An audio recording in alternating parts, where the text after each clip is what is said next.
안녕하세요. 오만사입니다. 오늘도 찾아주셔서 감사합니다. 오늘의 사연 시작하겠습니다. 저는 얼마 전에 결혼식을 올렸습니다. 남편은 회사 직원의 소개로 만나다가 결혼까지 하게 된 거였죠.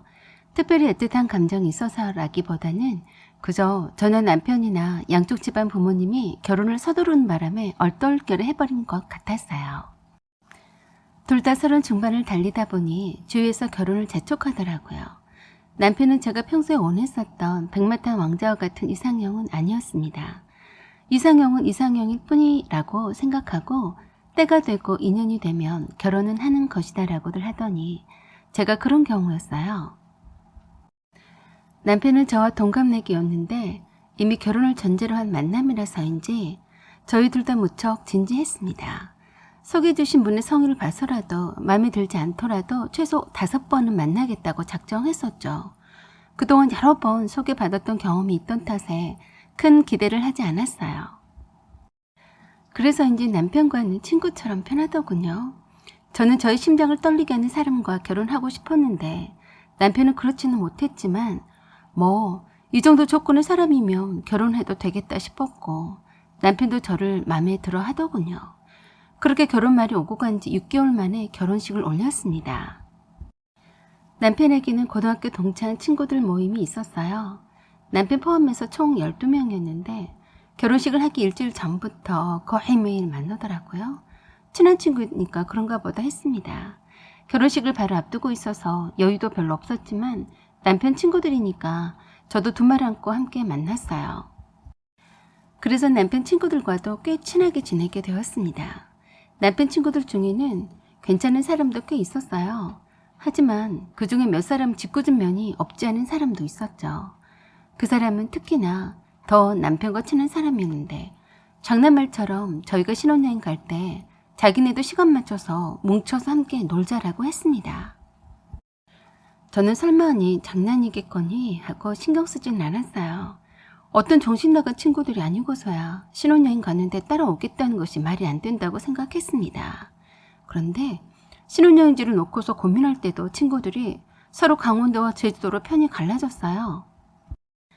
사실 저희는 어느 곳이든 상관없었어요. 강원도나 제주도는 여러 번 가봤었고 특별히 신혼여행이라고 해서 특별한 추억을 기대하진 않았기 때문에 결혼식 임박했는데도 불구하고 아직 정하지 않고 있었습니다. 내심 제주도를 생각하고만 있었고 언제든지 리조트 예약하면 되겠거니 싶었습니다. 그래서 남편의 친구들이 저에게 어느 곳으로 가고 싶냐고 물을 때 저는 제주도에 있는 특정 리조트를 콕 집어서 말했었어요. 제주도의 웬만한 리조트는 다 가봤었던 것 같은데 바로 앞에 바다를 바라보고 있는 우도와 가장 가까운 곳에 위치한 곳에 있는 리조트를 언급했었죠. 그랬더니 친구 중 한 사람이 그 리조트 회원권을 가지고 있다면서 결혼 선물로 숙박권을 대주겠다고 하면서 예약해 주었습니다. 친구들이 많으니까 좋은 점도 있구나 싶었어요. 결혼식 날 사회와 무대 공연까지도 모두들 알아서들 다 신경 써주어서 참 고맙기까지 했습니다. 결혼식 당일날 모두의 배려와 축복 속에 바로 제주도로 신혼여행을 떠났습니다. 결혼식이 아무리 형식이라고 하지만 다시는 하고 싶지 않을 만큼 힘들더라고요. 어서 리조트에 도착해서 푹 쉬고만 싶었습니다. 그래서 미리 예약해두었다던 렌트카를 찾아서 리조트로 갔습니다. 하객들에게 인사하느라 점심도 제대로 못해서 바로 리조트 앞에 있는 해물 뚝배기 집에서 식사를 하고 있었어요. 그때 남편에게 친구들 전화가 울렸어요. 그런데 너무 어이없게도 친한 친구들 몇 명이 지금 제주공항에 도착했다더군요. 예약해준 친구에게 미리 방 하나를 더 예약해달라고 해서 왔답니다. 그리고 나머지 친구들도 내일 대부분 올 거라고 했다더군요. 신혼여행은 자기네들이 책임지고 진행할 테니까 걱정하지 말라고만 하더래요. 그래서 남편이 그랬어요.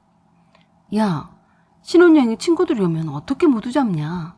제발 오지 마라. 라고 했습니다. 그렇게는 말하고는 있지만 남편은 그렇게 싫지만은 않아 보였습니다. 오히려 신경 쓰지 않게 이모저모로 결혼식 사회와 무대 진행까지 세심하게 신경 써준 친구들을 기특하게 여기고 있었습니다. 물론 저도 그곳은 고마운 친구들이라고 생각했습니다. 하지만 같은 리조트에 친구들이 예약해 두었다니 그건 좀 아닌 것 같았어요.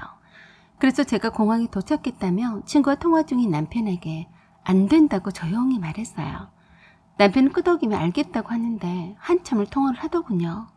남편은 전화를 끊고 말하기를 설마니 우리 신혼여행을 방해하겠니? 걱정 마. 그런 애들이 아니니까 라고 했어요. 남편 친구들이 한 리조트에 예약했다는 건 분명히 우리와 함께 보내겠다는 거였는데 남편은 태평하더라고요. 식당에서 식사 후에 바로 지척에 있는 리조트까지 가는 내내 핸드폰에 전화가 끊이질 않았어요.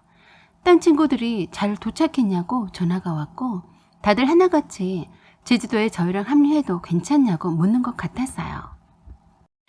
남편은 극구 반대는 하지 않아서 다들 제주도에 뭉칠 기사였습니다. 워낙에 친한 친구들이라 보기는 좋았지만 여기까지 와서 친구들과 함께 보낸다는 것은 말이 되지 않았죠. 저는 그냥 알아서 하겠지 싶어서 피곤해서 바로 잠에 빠져들었어요. 한참을 잤을까 일어나 보니 밤 12시가 다 되었는데 남편이 보이지 않았습니다. 전화를 해보니 역시나 제주에 도착한 친구 3명과 맥주 한잔하고 있다면서 조금만 있다가 가겠다고 하더군요. 그리고선 저 혼자 자라고 하더라고요. 첫날 밤인데 나 혼자 자라니. 그래도 저는 쿨한 척 친구들하고 이왕 맥주 마시는 김에 잘 놀다가 오라고 마음에도 없는 말을 했습니다.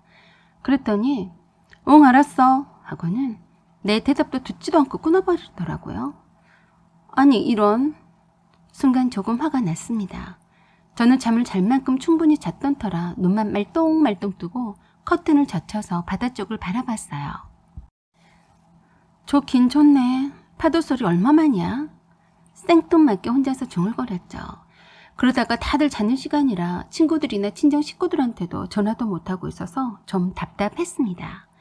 겨우 친구한테 톡을 해봤더니 친구 승현이가 답장을 해왔어요. 끼가 쏟아질 시간에 톡도 하고 좋아? 라고 했어요. 좋기는 내 결혼식 때 있어줘서 고마워. 나 심심해. 그러자 신랑은 뭐하는데 신부가 심심하다고 하냐고 난리더군요. 나 버리고 친구들이랑 술 마시고 있어 라고 했더니 노발대발 했습니다. 그거 못 쓰겠네. 첫날 밤에 신부를 버려놓고. 저를 대신해서 화를 잔뜩 내주더라고요. 그렇게 친구가 잠에 취해 쓰러져 잘 때까지 저는 통화했습니다. 승현이가 잠이 오는지 혀 꼬부라지는 소리를 하길래 그때서야 시계를 봤더니 벌써 새벽 3시를 가리키고 있더군요. 승현이와 잘 자란 인사를 하고 남편에게 전화를 했더니 남편의 친구가 받더라고요. 미안해요 연희씨. 승철이가 피곤했는지 술 몇 잔에 잠들었어요. 지금 데려다 줄게요. 네 고마워요. 조금 후에 친구 등에 업혀서 남편이 골아 떨어진 채로 왔습니다. 결혼식 치르느라 힘들었을 텐데 술 몇 잔에 잠든 모양이었어요. 남편의 친구들은 정말 많이 미안해했어요. 연희씨 저희들이 괜히 여기에 와가지고 방해하는 것 같아서 정말 미안해요. 연희씨가 잠들었다고 하길래 맥주 한 잔만 하고 보내려고 했는데 이렇게 돼버렸네요. 아니 괜찮아요. 대신에요. 제가 신행사진은 작품 사진으로 멋지게 찍어드릴게요. 사실 그러려고 온 거였거든요. 라고 했습니다. 사진 찍는 것을 취미삼아 하면서 전국을 돌아다니면서 사진 찍고 다니는 친구였습니다. 그런데 그 친구가 일부러 저희의 신혼여행 사진을 찍어주겠다며 고가의 장비까지 다 챙겨왔다고 자랑을 하더라고요. 그러면서 괜찮죠? 인스타에서 제 실력을 좀 보셨을 테니까 어때요? 라고 묻더군요. 말을 들어보니 남편이 잘 됐다면서 사진을 찍어달라고 요청했다고 했습니다. 그런데 제가 싫다고 말하기가 어렵더군요. 아, 네, 괜찮아요. 하고 마음에도 없는 말을 해버렸어요. 제 말에도 남편 친구는 더욱 신이 났는지 내일 보자고 했고 다른 친구는 자기가 신혼여행 코스를 다 짜놨다면서 남편이 마음에 들어 했다고 하더군요. 그러면서 날이 새면 보자고 하고 갔습니다. 이건 뭐 신혼여행이 아니라 남편 친구들 모델 되어주려고 온 것 같은 생각이 들었습니다. 신혼여행 내내 저 친구들하고 함께 다녀야 할 판이었어요. 저는 그러고 싶지 않았습니다. 그래서 침대에서 골아 떨어져 자고 있는 신랑의 코를 비틀어 버리려다가 참았습니다. 초장에 기선 제압하고 버릇을 고치지 못하면 평생 간다는 선배들의 말이 생각나더군요. 저는 잠도 오지 않고 말똥말똥한 정신으로 심심해서 죽는 줄 알았어요. 그렇다고 그 새벽에 밖으로 돌아다니기는 싫었습니다. 친정엄마가 신혼여행 가방을 챙겨주셨는데 선물이라며 숙소에 도착해서 펼쳐보라고 하신 것이 기억났어요. 그래서 예쁘게 포장된 선물 꾸러미를 열어봤는데 정말 아름다운 나이트 가운과 잠옷 세트였습니다. 이거 완전 비쌀 텐데 이렇게 비싼 걸. 새삼 친정엄마가 생각이 나서 눈물이 날 뻔했습니다. 신혼여행의 첫날 밤을 위해서 친정엄마가 선물해 주신 건데 무용지물이 되었죠. 그냥 저는 곰돌이 잠옷으로 입은 채로 억지로 다시 잠이 청왔는데도 오지 않아서 하는 수 없이 넷플릭스의 영화를 몇 편을 보면서 그 시간을 보냈습니다. 신랑은 해가 중천에 떠서 점심때가 다 되어서도 자고 있었어요. 저는 새벽부터 배가 고파서 참고 있었던 터라 혼자서 아침 조식이 제공되는 레스토랑에 내려가서 맞은편에 일행이 있는 것처럼 한 접시 가져다 놓고 허겁지겁 맛있게 먹었습니다. 배가 고파서 그런 용기가 났지 그렇지 않았으면 남들 눈치 보느라 제대로 먹지 못했을 거예요. 혼자서 밥 먹으러 온 사람은 저밖에 없었거든요. 남편 친구들도 자고 있는지 아무 연락이 없었어요. 혼자서 식사하고 돌아왔어도 여전히 자고 있었어요. 그때 시어머니가 도착해서 꼭 전화란 말씀이 떠올랐어요. 시댁 식구들 전화 목록 작성도 할 겸 해서 남편 휴대폰을 열어봤습니다. 그런데 눈에 거슬리는 톡이 있었어요. 일부러 톡을 열어보진 않았지만 최근 톡이라서 보였어요. 오빠, 나 이젠 잊어져. 그리고 결혼 축하해. 잘 살아. 이게 뭔 소린지. 그래서 톡을 전부 열어봤습니다. 어제 저녁에 내가 자고 있을 때 오고 간 톡이었어요. 꽤나 긴 톡을 나눴더라고요. 오빠, 결혼식 때 갔었어. 신부가 참하고 이쁘더라. 이제 마음이 놓여. 정희야, 고맙다. 하지만 널 잊을 수 있을지 의문이다. 잊어야지. 가끔씩이라도 궁금하니까 연락은 주고받자. 부탁해. 아니야, 오빠. 신부한테 잘해. 보고 있자니 피가 거꾸로 솟구치는 느낌이었습니다. 뭐가 어쩌고 어째? 갑자기 열이 오르고 심장이 뛰기 시작하는데 숨까지 찼습니다. 대충 톡을 모두 다 훑어봤습니다. 정이라고 하는 그 여자는 남편과 사귀다가 딴 남자랑 결혼한 여자였고 남편은 그 여자를 못 잊어서 결혼을 하지 않고 있다가 홧김에 보란 듯이 저랑 결혼한 거였어요. 딱 봐도 정이란 여자를 못 잊어서 그 여자한테 쩔쩔 매고 있는 듯했고 그 정이란 여자는 그런 남편을 안쓰러워하는 듯 하면서도 유부녀이면서도 남편과 톡을 계속 주고받고 있었습니다. 아니 이것들이 지금 뭐 하는 거야? 정말 자존심 상했어요. 남편은 그동안 저를 속이고 결혼했던 겁니다. 그래서 그 사실을 알고 있는 남편의 친구들이 함께 신혼여행지까지 따라와 준 거였고요. 남편은 저를 조금도 사랑하지도 않으면서 아니 딴 여자를 마음에 품고 있으면서 저와 결혼을 한 거였습니다. 어쩌면 저와의 결혼을 후회한 나머지 친구들을 신혼여행하는 곳까지 불렀는지 모르겠다는 생각까지 들었어요.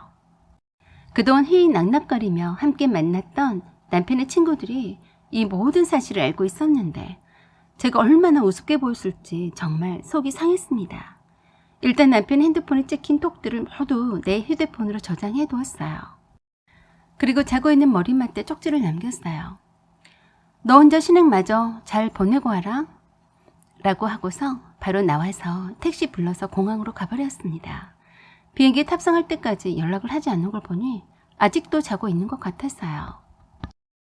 집에 도착하니 기운이 빠져서 소파에 누웠더니 그때서야 남편에게서 전화가 왔어요. 너 이렇게 진짜 간 거야? 친구들이랑 잘 놀다가 와. 뭐 하자는 거야? 우리 신혼여행 온 거잖아. 내가 하고 싶은 말이야. 끊어. 라고 했습니다. 남편이 전화를 계속 해대는데 받지 않았습니다. 조금 후에 시어머니한테서 전화가 왔어요. 너희는 내가 전화 오기를 눈 빠지게 기다렸는데 꼭 내가 전화를 해야만 하니? 내가 신혼여행 가서 전화하라고 했니 안 했니? 네 전화 기다리다가 안 되겠다 싶어서 한 거다. 내일부터 별일 없더라도 꼭 아침 문안 인사 겸 전화하렴. 이라고 하셨습니다. 원래 새 신부는 시부모에게 그렇게 인사하며 한 식구가 되는 법이라고 하셨어요. 네, 그럴게요. 제주도 날씨는 좋니? 나도 그 리조트가 좋아 보이던데 아직까지 못 가봤다. 그래서 제가 말씀드렸어요. 어머니, 그러시면 제주도로 지금 내려가세요. 저는 지금 이제 금방 집으로 왔어요. 뭐? 싸웠니? 아니에요. 승철씨 친구들이 내려와서 신나게 편히 놀라고 그냥 저만 왔어요.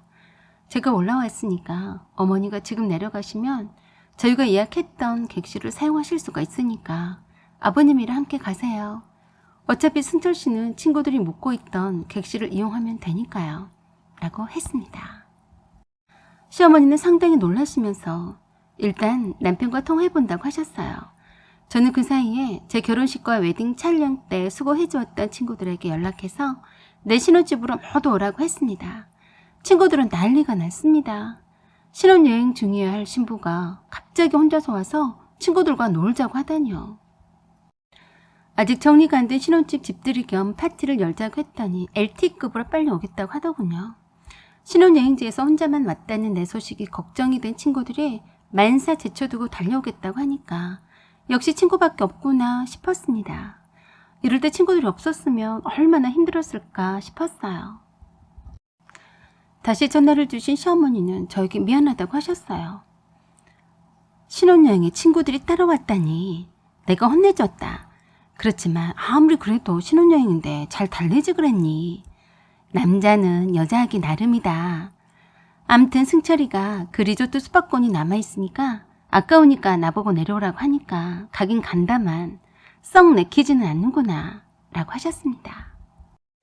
신혼여행을 떠나기 전에 양가 어른들이 지어주셨던 신혼여행 경비를 탈탈 털어서 친구들과 신나게 놀아볼 생각이었습니다. 치킨과 떡볶이, 순대, 곱창볶음 등 친구들이 좋아할 만한 것으로 음식을 주문했고 맥주 안주거리를 준비했어요. 친구들이 도착하면 폼나게 진상 좀 떨며 신나게 놀아보자고 했습니다. 그리고 친구들 6명이 모인 자리에서 솔직히 고백했어요. 신랑이란 사람이 내가 자고 있는 사이에 예전에 사랑했었고 지금도 못 잊어서 나랑 홧김에 결혼하게 만들었던 여자랑 그렇고 그런 톡을 나눴더라고요. 친구들이 그 톡을 보더니 완전 열받아서 모두들 스팀 뿜뿜 했습니다. 저는 친구들에게 절대 남편을 용서할 수가 없다고 했어요. 친구들도 동감이었고요. 다른 여자를 마음에 품은 상태에서 홧김에 한 결혼이었다 할지라도 적어도 그 결혼에 충실하려고 했더라도 용서해줄까 말까 할 텐데 감히 친구까지 불러들인 것은 알아서 떨어져 나가란 뜻이라고 생각했습니다. 그 사이에도 남편에게서 전화가 빗발쳤어요. 그래도 받지 않았더니 톡으로 도배를 했더라고요. 너무하잖아. 너 후회하지 않겠어? 아무리 내 친구들이 왔더라도 너도 잘 아는 애들인데. 야, 전화 받아. 에고, 얄미워서 대꾸하기 싫어서 톡을 보내오던지 말든지 답도 주지 않았어요. 항공권이 없다는 핑계로 친구들과 이왕 왔으니까 친구들과 며칠 더 지내다가 가겠다고 하더군요. 친구들이 남편에게서 온 톡을 보고 모두들 뒷목 잡고 쓰러질 지경이었어요. 당장 달려와서 미안하다고 하고 달래줘도 모자랄 판에 더 놀다가 오겠다는 남편을 절대 용서하지 말라고 했습니다. 저는 처음부터 그럴 생각은 아니었는데 남편의 행태가 너무 괘씸해서 그냥 넘어갈 수는 없었어요. 나를 기만한 남편과 그 여자가 한 통 속으로 보여서 참을 수가 없었습니다. 그래서 스트레스 왕창 받은 김에 스트레스 완전 날려버리자고 용기를 내었어요. 친구가 정이라는 그 여자에게 전화를 걸었습니다. 여기 택배인데요. 주소가 잘못됐나 봐요. 반려가 되었습니다. 회사 주소가 어떻게 되시죠? 라고 했더니 주소를 친절히도 잘 가르쳐 주길래 집 주소도 확인한다면서 물었더니 잘 가르쳐 주었어요. 한 달 후에 친구들과 함께 그 주소로 달려갔습니다. 그리고 배를 눌렀더니 정이라는 여자의 남편으로 보이는 듯한 남자가 나왔어요. 누구세요? 이정희 씨 남편 되세요? 네, 그런데 누구시죠? 당신 부인이 내 남편과 그렇고 그런 사이라서 당신 부인 얼굴 좀 보러 왔어요. 애들 뛰어다니는 소리가 들리더라고요. 혹시나 택배인가 싶어서 문을 열어줬더군요. 이정이란 여자의 남편인 듯 보였습니다. 이정희 씨가 당신 부인인가요? 네, 그렇소만. 누구시죠? 저는 이정희 씨가 내 남편과 가까운 사이인 것 같아서 경고해 주려고 왔어요. 라고 했습니다. 그러자 그 남자가 안색이 싹 변하더니 그러더라고요. 지금 다시 말해봐요. 이 밤중에 와서 이게 무슨 소리야? 그러자 뒤에서 이정희로 보이는 여자가 누구냐며 빼꼼히 내다봤습니다. 그래서 제가 그 여자를 향해서 말했어요. 당신 박승철이란 사람 알죠? 라고 했습니다. 그러자 깜짝 놀란 듯한 표정이었어요. 내 뒤로 친구들 6명이 달라붙어서 그 여자를 무서운 눈으로 노려보고 있었고 남편으로 보이는 그 남자는 이정이란 여자를 보면서 그랬어요. 박승철이가 누구야? 라고 하자 좀 아는 사람이야. 좀 아는 사람이라고요? 애들도 있고 남편도 있는 여자가 남의 남자 신혼 첫날 밤에 은밀하게 톡을 주고받았으면서 좀 아는 남자라고 해요? 그러자 이정이란 여자의 남편이 그러더군요. 뭐예요? 증거 있어요? 그러자 바로 보여줬어요. 길고도 긴 장문의 톡을 자세히도 읽더군요. 그리고 또 말했어요. 당신 부인의 핸드폰을 열어서 확인해보세요. 라고 했더니 그 여자 순간적으로 자기 핸드폰을 뒤로 숨기더라고요. 참 찔린 게 많다는 거겠죠. 그걸 보던 그 여자 남편이 강제로 그 여자 핸드폰을 뺏어서 톡을 봤습니다. 그러자 그 여자 얼굴이 사색이 되었어요. 그런 모습을 보면서 내 친구들은 손가락질하면서 한마디씩 훈계를 했습니다. 유부녀이면서 남의 남자에게 톡질이나 하고 정신 차리세요. 얼마나 기가 막혔으면 이 시간에 쫓아왔겠어요. 세상 이런 진상인 여자도 처음 보네. 그랬더니 당장 나가라고 소리쳐댔어요. 그러자 그 여자의 남편이 그러더군요. 아 그래 닥치지 못해? 라고 하자 아무 말 못하더라고요. 그래서 제가 그랬습니다. 저는 경고해주러 온 겁니다. 제가 오죽했으면 신혼여행 중에 달려왔겠어요. 라고 했어요. 그때까지도 얼굴이 불그락 푸르락하던 그 여자의 남편이 이정희를 죽일 듯이 노려보는데 그날은 그냥 넘어가진 않을 것 같더라고요. 저는 마지막으로 그 여자 남편에게 말했습니다. 마누라 단속 잘하세요? 라고 했더니 네, 알겠습니다. 제가 더 알아보고 제 마누라 단속 잘 하겠습니다. 라고 하더군요. 그렇게 홧김에 친구와 함께 그 여자의 집을 다녀왔더니 속이 다 후련했습니다. 그리고 바로 남편 회사 게시판에다 글을 올렸습니다. 박승철 씨 결혼식을 축하해 주신 모든 분들께 송구하다는 말씀 올립니다. 란 글 아래에 박승철 씨와 100년 가약을 맺고 결혼식을 올렸으나 딴 여자를 마음에 품고 있음을 알게 되어서 결혼은 무효라고 했습니다. 어차피 속이고 한 결혼이기 때문에 무효 선언하게 된 점 송구하다는 말씀을 드린다면서 다시는 저처럼 박승철 씨에게 속아서 결혼하시는 분이 없기를 바란다고 했습니다. 그런 후에 저희 어머니 아버지에게 이 같은 사실을 자세히 말씀드렸습니다. 놀라서 바로 달려오셨어요. 다행히도 저희 부모님께서는 저의 선택을 적극 지지해 주셨고 나이가 차서 빨리 결혼하라고 닥달해서 미안하다고 하셨어요. 잠시 후에 제주도에서 남편에게서 수도 없이 전화가 왔습니다. 톡에는 당장 회사 게시판에 글 내리지 못하니? 너 미쳤어? 라고 했습니다. 남편과 톡도 다 차단해버리고 부모님과 뒷 절차를 의논했습니다. 하는 것 봐서 정신적 피해 보상을 청구할 것인지 결정할 생각이었습니다. 저는 그날 밤에 바로 친구들의 위로를 받고 제 짐을 싸서 친정집으로 돌아갔습니다. 그 다음날 친정집으로 찾아온 남편은 저희 부모님 앞에서 무릎 꿇고 빌었어요. 헤어질 생각은 결코 아니었다고 변명하더군요. 저희 부모님이 그러셨어요. 결혼이 무슨 장난? 마음에도 없는 신부이면 깨끗하게 하지 말았어야지. 어떻게 기만해서 결혼식까지 올려놓고 신혼여행에 친구를 부르고 신부 옆에서 딴 여자랑 연락하고 절대로 용서할 수 없네 라고 하셨습니다. 회사 게시판에 글 내려달라고 사정을 했지만 절대로 내려주지 않았어요. 그게 아쉬워서 잘못했다고 변명하며 찾아온 것 같은데 그럴 순 없었죠. 아니 그런데 더 큰 사건이 생겼더라고요. 정이라는 그 여자의 남편이 제가 올린 게시판에 대문짝만하게 댓글을 달았는데 조회수 폭발했더라고요. 남편 몰래 부도덕한 행태를 저질렀던 박승철 씨의 상대 여자의 남편입니다. 란 제목으로 이미 두 아이의 엄마라서 가정의 무게가 크다 보니 본인이 반성을 하고 있으니 한 번만 용서하고 살아보려 합니다. 다만 박승철 씨가 지속적으로 연락을 해와서 어쩔 수 없이 예정을 생각해서 서로 연락을 주고받았다고 합니다. 제발 부탁이니 박승철 씨, 내 마누라한테 더 이상 연락하지 마시기 바랍니다. 그 밑에 달린 댓글에 수도 없이 박승철이가 누구야?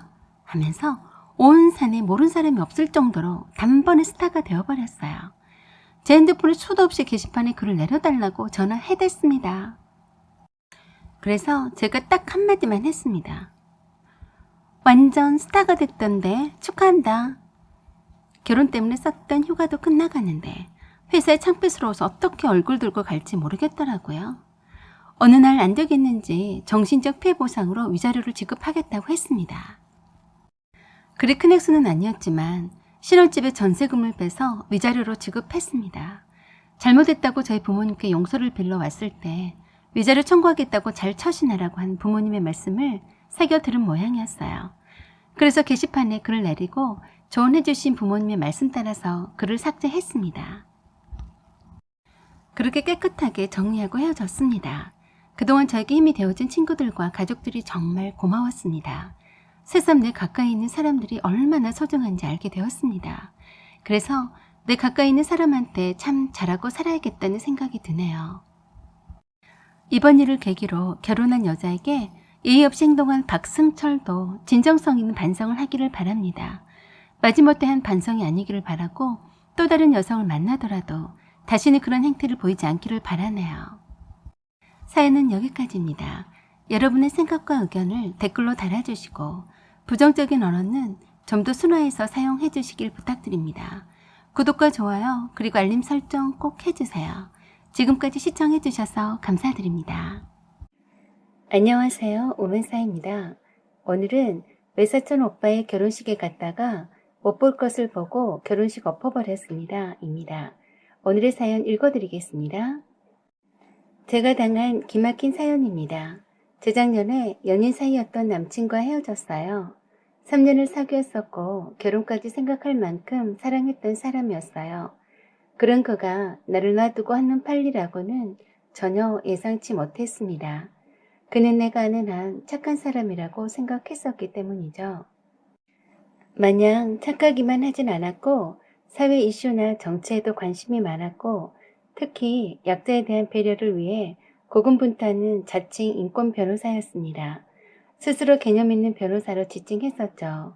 그때 남친은 참 그럴싸해 보여서 저는 그런 남친이 매우 마음에 들었습니다. 술도 잘 못 마셔서 친구들 사이에선 제일 먼저 취해서 엎어져 자곤 했지만 그것마저도 싫진 않았습니다. 제 아버지가 술을 엄청 좋아하는 애주가여서 엄마가 마음고생 많이 한 걸 봐왔기 때문에 평소에도 술 좋아하고 놀기 좋아하는 남자들이 그리 좋아 보이진 않았거든요. 허우대만 멀쩡하고 속빈 강정 같은 남자들 많은데 남친은 발랑 까지지도 않고 맑고 순수한 영혼이라고 생각했는데 그게 아니라 멍충이 바보였었네요. 제가 잘못 봐도 한참 잘못 본 거였어요. 어느 날 남친이 자기가 무슨 정의의 사도나 되는 것처럼 가엾은 술집 살롱에서 일하는 도우미 아가씨에 대해서 얘기를 했어요. 저는 전혀 관심도 없는데 불쌍하다고 그 수렁석에서 구해주고 싶다나 어쩌고 저쩌고 하길래 또 시작이네 싶었어요. 남친은 동창 친구들 모임에 나갔다가 뜻이 맞는 애들끼리 2차로 가자고 해서 마다했는데 뻔히 도움이 끼고 놀려는 걸 알기 때문에 빠지려고 했답니다. 그렇지만 친구들이 반강제로 끌려오다시피 했다고 하더군요. 친구 중에 돈 펑펑 쓰는 물주가 있어서 그날도 도움이 끼고 술 한잔씩 했다네요.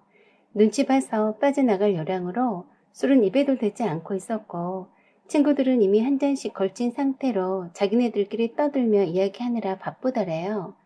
그런데 도우미 중 한 여자가 옆에 다가와 앉더랍니다.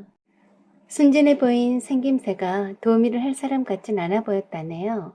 처음엔 별로 대화를 나누고 싶진 않았는데 묘하게 그 여자의 하는 말에 빠져들더랍니다. 처량하게 슬픈 눈을 반쯤 내리깔면서 여기 오고 싶어서 온 게 아니고 강제로 끌려오다시피 한 거라면서 한숨을 쉬더래요. 원래 집안이 부유했었는데 아버지 사업이 망하면서 사채빚이 졌다면서 사채업자들에게 빚도촉에 시달리니까 마지못해 팔려오다시피 해서 어쩔 수 없이 도움하면서 본 돈 몽땅 빚 갚는 데 들어가고 있다고 했답니다. 아버지 빚 다 갚기 전에는 여기서 빠져나갈 수 없다고 했다면서 세상에 그렇게 불쌍한 여자도 다 있더라고 했어요. 그러면서 부모님 모르게 술집 도우미 짓을 하는데 어디다 도움 요청할 곳도 없어서 갚아야 할 빚은 줄어들지 않고 있는데 도망가고 싶지만 도망갈 데도 없다고 했다네요. 남친은 왜 진작 빚이 그 지경으로 감당이 안 될 정도이면 파산 신청이나 개인 회생 절차를 밟지 않았냐고 반문하면서 물었는데 아버지 사업 일이라서 잘 모른다고 얼버무리더랍니다. 그래서 남친은 아마도 연대보증을 섰기 때문에 파산 신청을 해도 소용없었나 하고 갸우뚱했다네요. 그러면서 변호사이니까 혹시라도 법률적인 일로 상담 문의할 수 있겠냐고 하면서 명함을 달라고 해서 주고 나왔다고 했습니다. 그 뒤로 남친은 그 여자가 연락해와서 몇 번 만나면서 급속도로 친해졌다고 했어요. 순진하고 착한 아가씨인데 주변에 아무도 도와주는 사람이 없어서 사채업자가 포주처럼 감시를 하고 도우미로 술집들을 이리저리 돌리니 도와주고 싶었다고 했어요. 비가 억수로 떨어지는 어느 날 밤에 도우미 노릇을 더 이상 할 수 없어서 도망쳐 나왔다고 했대요. 갈 곳이 없어서 왔다고 도와달라며 어떻게 알았는지 남친 오피스텔로 찾아왔답니다. 이 멍충이 남친은 그 말에 깜빡 속아서 혼자 살고 있는 오피스텔로 들어오게 했고 그때부터 저 몰래 동거 아닌 동거가 시작되었다고 했어요. 그렇게 동거 아닌 동거가 리얼 동거로 변하게 되는 데는 얼마 걸리진 않았대요. 그때부터 바보 남친은 그 여자 물주가 되었습니다. 어떻게 해서 남친의 혼을 쏙 빼놓았는지 남친은 도우미한테 푹 빠져 있더라고요. 정말 이렇게 멍청하고 부족한 사람인 줄 몰랐습니다. 제가 남친 오피스텔로 찾아가 보지 않았더라면 남친이 정말로 바빠서 만나주지 않는 걸로 생각했을 겁니다. 남친이 바쁠 것 같아서 저녁거리 간단히 장봐와서 반찬이나 해놓고서 잠깐 기다려 볼 생각으로 남친 오피스텔에 비번 따고 들어갔습니다. 정말로 뜻밖의 웬 여자가 자기 집인 양 있어서 잘못 들어왔는 줄 알았네요. 그런데 남친 오피스텔이 맞더라고요. 저는 누구세요? 하니까 당신이야말로 누군데 함부로 들어와요? 하더군요. 그리고 우린 서로 어디서 많이 본 듯한 얼굴임을 바로 알아차렸습니다. 야, 너 영미 아니니?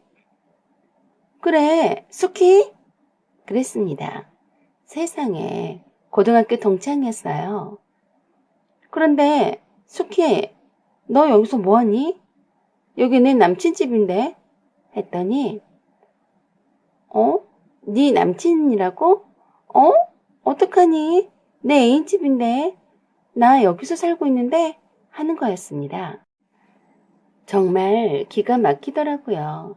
남친 집에 여자가 자기 집인 양 있는 것도 뒤로 나자빠질 사건인데 바로 그 여자가 하필 일진 중의 일진으로 악명 높았던 깡패 나부랭이 수키다니요. 세상에 이런 일이. 네 남친이었어? 정말 웃겨. 남자가 왜 그렇게 째째하니? 쫌탱이처럼. 돈 아까워서 짤짤매고. 수키가 내 남친과 엮이다니 정말 구역질나기 싫었습니다. 가타부타 여러 말 필요 없이 바로 남친 집에서 나와버렸어요. 남친에게도 매우 실망이 되었고 사무실을 찾아가서 뺨 한 대라도 시원하게 치던지 핵주먹을 한 방 날리던지 별의별 생각이 다 들었지만 수준 낮은 수키를 만난 탓에 남친의 민낯을 바로 알게 된 거라고 생각하고 잊어버리기로 했어요. 수키는 어떻게 내 전화번호를 알았는지 남친과 오피스텔에서 함께 찍은 사진을 보내면서 잘 갖고 놀다가 돌려줄게. 기다려, 영미야. 하고 톡을 보냈어요. 내가 아무런 반응을 하지 않자 아주 재미가 났는지 속옷 차림으로 아주 러블리하게 있는 장면을 일부러 연출해서 찍은 사진을 마구마구 보내더군요. 수키는 그때도 그런 애였습니다. 사생아로 태어나서 부모의 사랑 한번 못 받아보고 엄마한테도 버림받아 보호시설에 돌아가며 맡겨져 자랐기 때문에 늘 열등감에 사로잡혀서 다른 애들을 괴롭혔어요. 수키가 보낸 사진들을 삭제하려다 말고 혹시 몰라서 저장해 두었습니다. 그리고 며칠 후 제가 오피스텔에 다녀가서 둘이 동거 사실을 알고 있다는 사실을 수키가 말해준 모양이에요. 만나자고 톡이 왔는데 저는 거절했습니다. 그리고 수키가 하는 말은 모두 거짓말이니 믿거나 말거나 모두 네 책임이니 어디 한번 당해봐 라고 톡만 보냈습니다. 아니나 다를까 한 달도 채 안 되어서 영미야 네 남친 돌려줄게 잘 갖고 놀았다 하는 톡이 왔더군요. 이왕이면 얄미운 남친이 수키한테 되도록이면 된통으로 당해야 고소해야 할 텐데 라고 생각했어요. 얼마 지나지 않아서 전 남친한테서 전화가 왔어요. 수키가 어디 있는지 짐작가는 데가 있는가 물어보더라고요. 역시나 수키는 제대로 한 건 하고 사라졌더라고요. 주말에 수면제 타서 먹여서 잠자는 동안 전남친 지갑에 있는 신용카드로 백화점 기금속 코너에서 할부로 죄다 사재겼고 오피스텔 보증금 증액으로 보태려고 찾아놓은 적금 턴 돈도 어떻게 신용카드 출금 비번을 알아내는지 빼서 몽땅 가져갔다네요. 그래서 제가 어머 수키가 정말 좋아했나 보네. 그 정도로만 헤쳐먹은 것 보니 하고 말해주었습니다. 혹시라도 연락이 오면 경찰에 신고했다고 전해달라고 했어요. 쌤통이다 라고 생각했습니다. 그런 후 1년이 지난 어느 날에 외사촌 오빠 결혼식에 가게 되었습니다. 그날따라 엄마가 자기 자식 결혼식 마냥 들떠서 일찌감치 서두르셔서 이른 시각에 예식장에 도착했어요. 신랑 신부도 이제 막 도착해서 신부 대기실에 있었어요. 우리 식구들은 누구랄 것도 없이 아름다운 신부가 어떤 사람인지 궁금해서 오르르 몰려갔습니다. 신부보다 먼저 사촌 오빠한테 달려가서 축하한다고 전해주고 신부를 쳐다봤어요. 눈이 딱 마주쳤는데 저는 입을 딱 벌리고 말았네요. 나도 모르게 오마이갓! 이게 누구야? 너 수키 맞지? 저는 순간 외사촌 오빠를 쳐다봤어요. 이 여자랑 결혼한다고? 미쳤어 오빠? 나도 모르게 나와버린 소리에 저희 식구들이 왜 그러냐며 아는 사람이냐며 놀랐습니다. 수키는 저를 보자 얼굴이 창백해져 있더군요. 저는 남동생한테 신부 대기실 문을 잠그고 못 나가게 지키라고 했어요. 세상에나 이젠 우리 사촌오빠 사기쳐 잡수려고 했니? 사촌오빠가 언니한테 무슨 망발이냐고 하길래 언니는 무슨 언니? 이 여자 혼인빙자 전문 사기꾼에다 절도범이야. 지금 이 여자한테 당한 남자가 아주 애타게 찾고 있지. 오빠 이 결혼 무효야. 내가 아니었으면 우리 오빠 후루룩 훑어 잡수고 떠날 판이었겠네. 하고 말하니 얼굴이 빨개져서 아무 말도 못하고 안절부절 하더라고요. 그리고 전 남친에게 전화해서 예식장으로 오라고 했고 오기 전에 신고했던 경찰서에 연락해서 경찰 출동시켜서 잡아가라고 떠나갈 듯이 큰 소리로 말했습니다. 그러자 도망치려고 웨딩드레스 입은 채로 나가려고 하길래 티아라를 쓴 머리채를 쥐어잡고 다리를 걸었더니 보기 좋게 발라당 넘어지더라고요. 저는 그 위에 올라타서 도망가지 못하게 누르고 있었는데 계속 발버둥 쳐서 언니와 남동생에게 붙잡고 있으라고 했어요. 이 기가 막힌 광경에 사촌 오빠는 어안이 벙벙해야 하길래 전에 사기쳐 먹던 남자랑 찍은 사진이라며 다 보여주었어요. 그리고 같이 따라온 신부 친구들도 공범일지 모르니 붙잡아 두었어요. 나중에 알고 보니 일당 받고 온 도우미들이었어요. 이제사 빠져나갈 구멍이 안 보이자 나한테 그냥 보내달라고 사정하더니 아글아글 써대고 소리 지르고 난리쳤습니다. 상견례에서 보았던 사람들이나 예식장에 온 신부 측 사람들 모두가 하객 도우미 서비스였던 걸로 확인되었어요. 다행히 하객들이 밀려오기 전에 결혼식 취소를 알리게 되어서 그나마 다행이었습니다. 숙희는 혼인 빙자 사기죄로 구속되었어요. 그동안 결혼 이물이라며 오빠에게 건넨 다이아 반지도 다 가짜였고 오빠한테 받은 진짜 다이아 반지를 받아내려고 용을 썼더라고요. 사촌 오빠는 좀 충격받았는지 정신이 없었지만 모든 것이 사기였다는 것을 알고는 저에게 고마워했습니다. 저렇게 착해 보이는 얼굴의 이면에 저런 모습이 있었다니 믿기지 않는다고 했어요. 이모도 저 아니었음 큰일 날 뻔했다고 천만다행이다고 했습니다. 저는 사촌 오빠에게 여자 외모에만 빠지지 말고 두루두루 잘 살펴가며 만나라고 했습니다. 물론 저도 마찬가지죠.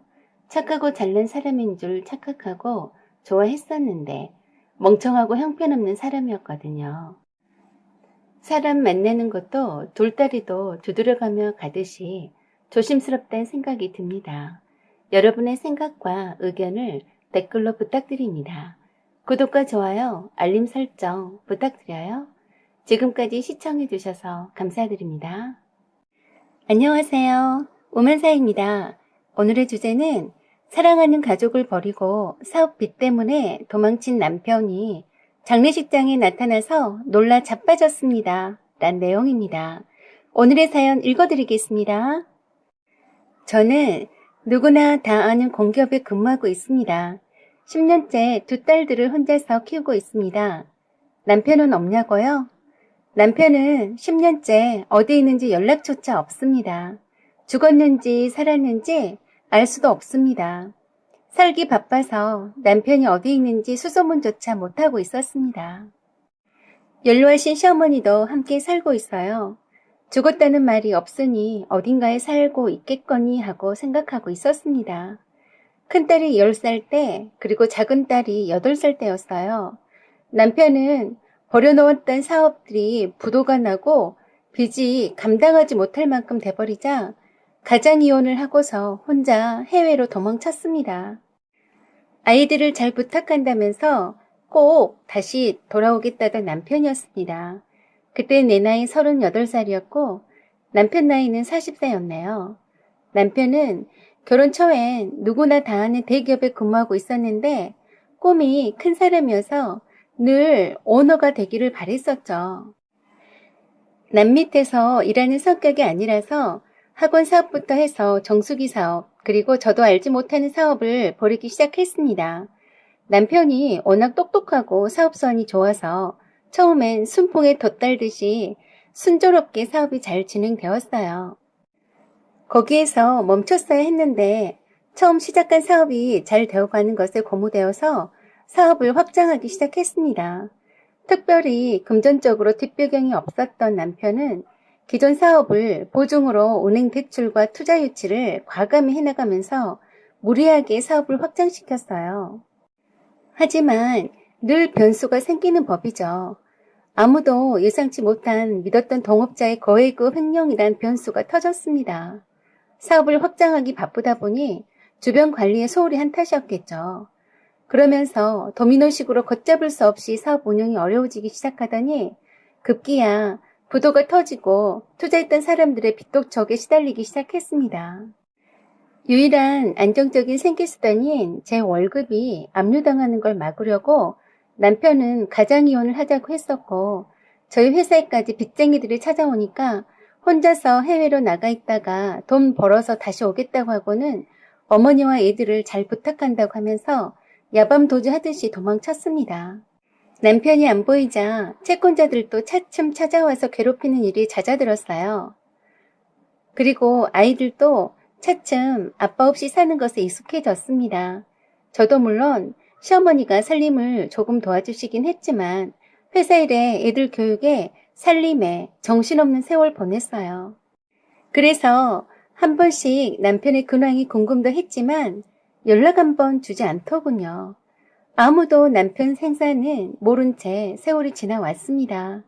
서방님이 두 분이나 계셨지만 남편의 평소 우중에 따라 맏며느리 역할은 절대 소홀히 하지 않았습니다. 곧 죽는다 해도 장남인 자기 역할을 동생들에게 내놓는 성격이 아닌 것을 알았기 때문이었죠. 언젠간 돌아오게 될 남편의 자리를 굳건히 지켜주고 싶었거든요. 그렇습니다. 가족이 있는 곳이니 꼭 돌아오리라 믿었습니다. 그런 시간들이 차곡히 쌓여서 10여 년이 훌쩍 넘어가니 모두들 수군대기 시작했어요. 연락을 하지 않는 것을 보니 어디에서 객사를 했다는 둥, 외국에서 딴 살림을 차려서 사느라고 가족을 잊었다는 둥, 친척분들은 나이 드신 시어머니를 모시고 두 딸을 키우면서도 장남 며느리 역할을 하는 저를 보면서 매우 안쓰럽게 보셨습니다. 심지어 이젠 시어머니도 시동생들에게 맡기고 재혼하라는 말까지 나왔었네요. 그럼에도 불구하고 시댁 경조사나 시댁 행사에 장남 며느리로서 빠짐없이 시어머니 모시고 다녔고, 없는 남편을 대신해서 막내 시동생 결혼과 집안일을 모두 주관했었네요. 그런 세월을 10년 넘게 보내다 보니 세월에 장사가 없다는 옛말처럼 어느새 중년의 티가 나는 아줌마가 다 되어버렸습니다. 남편이 떠날 때 모습 그대로 유지하고 싶었건만 날씬했던 몸매는 뱃살이 두둑해졌고 얼굴엔 세월의 흔적이 고스란히 남아있으니 지금이라도 남편이 온다면 생소하고 어색해하지 않을까 하고 걱정이 되기도 했습니다. 초등학교 3학년이었던 큰딸은 바램대로 공부를 잘해서 교대에 진학했고, 둘째 딸은 유아특수교육학과에 지원해서 올해 합격했습니다. 다행히도 엄마 속을 한 번도 태우지도 않고 잘 자라주어서 참 감사한 일이었죠. 그런데 갑자기 시어머님이 쓰러지셨습니다. 노안으로 몸이 많이 안 좋으셨는데 가벼운 감기 증상이 폐렴으로 발전하면서 돌아가시게 되었습니다. 마지막에 큰아들을 보고 싶다고 하시면서 이젠 안 오려나 보다고 하시면서 저보고도 기다리지 말라고 하셨습니다. 그동안 티를 내지 않으셨을 뿐이지 큰아들을 무척이나 기다리셨던가 봅니다. 결국 아들 얼굴 보지 못하고 돌아가셨어요. 그때 남편이 보고 싶더군요. 어머니가 돌아가셨는데 어디서 죽었는지 살았는지 생사 확인이라도 했으면 좋으련만 아마도 못 오고 연락 못하는 중대한 이유라도 생긴 것이 아닌지 걱정이 되었습니다. 그렇게 시어머님은 마지막까지 큰아들을 그리워하다 하늘나라로 가셨어요. 코로나 때문에 장례식장에는 가까운 친척들과 시동생들 가족들과 저희 두 딸이 지키고 있었고 점호만 간단히 하고 대부분 식사도 하지 않으시고 가셔서 대체로 한산한 분위기였습니다. 그런데 눈에 띄게 하얀 백발 스포츠 머리에 마스크를 쓰고 남자 한 분이 시어머님 영정 앞에서 구슬피 울었습니다. 꼭 사연이 있는 사람처럼 한참을 무릎 꿇고 오시길래 모두들 쳐다보았습니다. 시어머님과 어떤 관계이실까 궁금했습니다. 그런데 마스크를 벗고 너희들이 고생이 많다고 하면서 상주로 서 있는 시동생들 등을 토닥토닥 두드리는 거였어요. 너무나 많이 달라진 모습이었지만 목소리하며 영락없는 딸들 아빠였습니다. 저도 모르게 다리에 힘이 풀리면서 낮아빠졌습니다. 그리고 소리 없이 울었습니다. 눈물이 샘솟듯이 마구마구 나오는데 주체가 되지 않더군요. 그래도 시어머님 가시는 길에 와주었다니 다행이란 생각을 했습니다. 거기 계신 친척 어른들한테 인사를 드리고 난 후에 그때서야 저를 찾더군요. 모두들 상복에 마스크를 쓰고 있으니 못 알아볼 수밖에요. 눈물이 한가득인 저를 등만 토닥거리며 미안하다 고생했다고만 말했습니다. 다 커버린 딸들도 갑자기 나타난 아빠를 엄청 어색해 했습니다. 남편도 어색해 했고 저도 막상 보니 딱히 무슨 말부터 해야 할지 모르겠더라고요. 친척 어른들이 대신 말씀해 주셨습니다.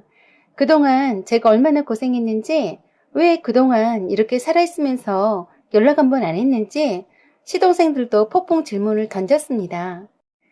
남편은 여기저기서 속사포처럼 쏟아지는 질문에도 아랑곳하지 않고 장례식 끝나고 나서 얘기하자고만 하고 묵묵부답으로 일관했습니다. 곧바로 상주석에서 빈소를 지켰고 예전의 장남으로 돌아왔습니다.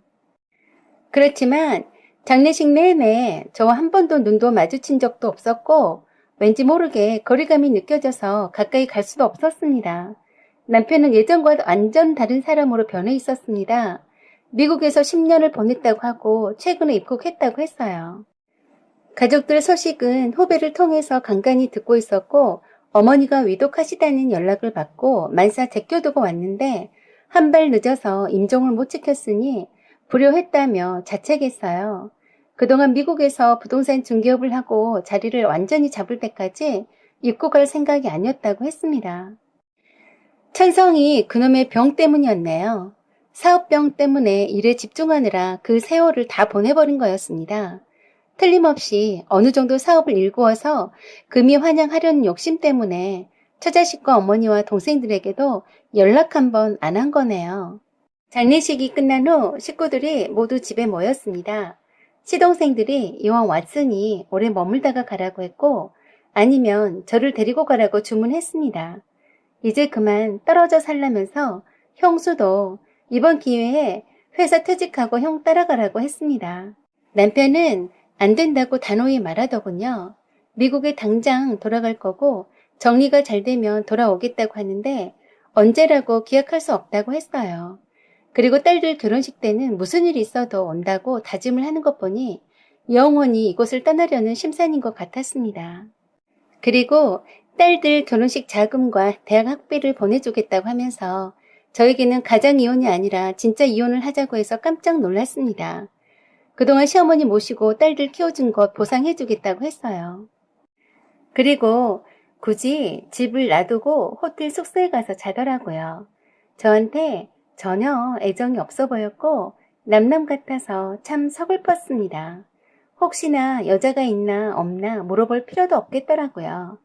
그리고 무엇이 그리 급한지 위자료로 제 명의로 된 새 아파트를 사주겠다고 했는데 거절했습니다.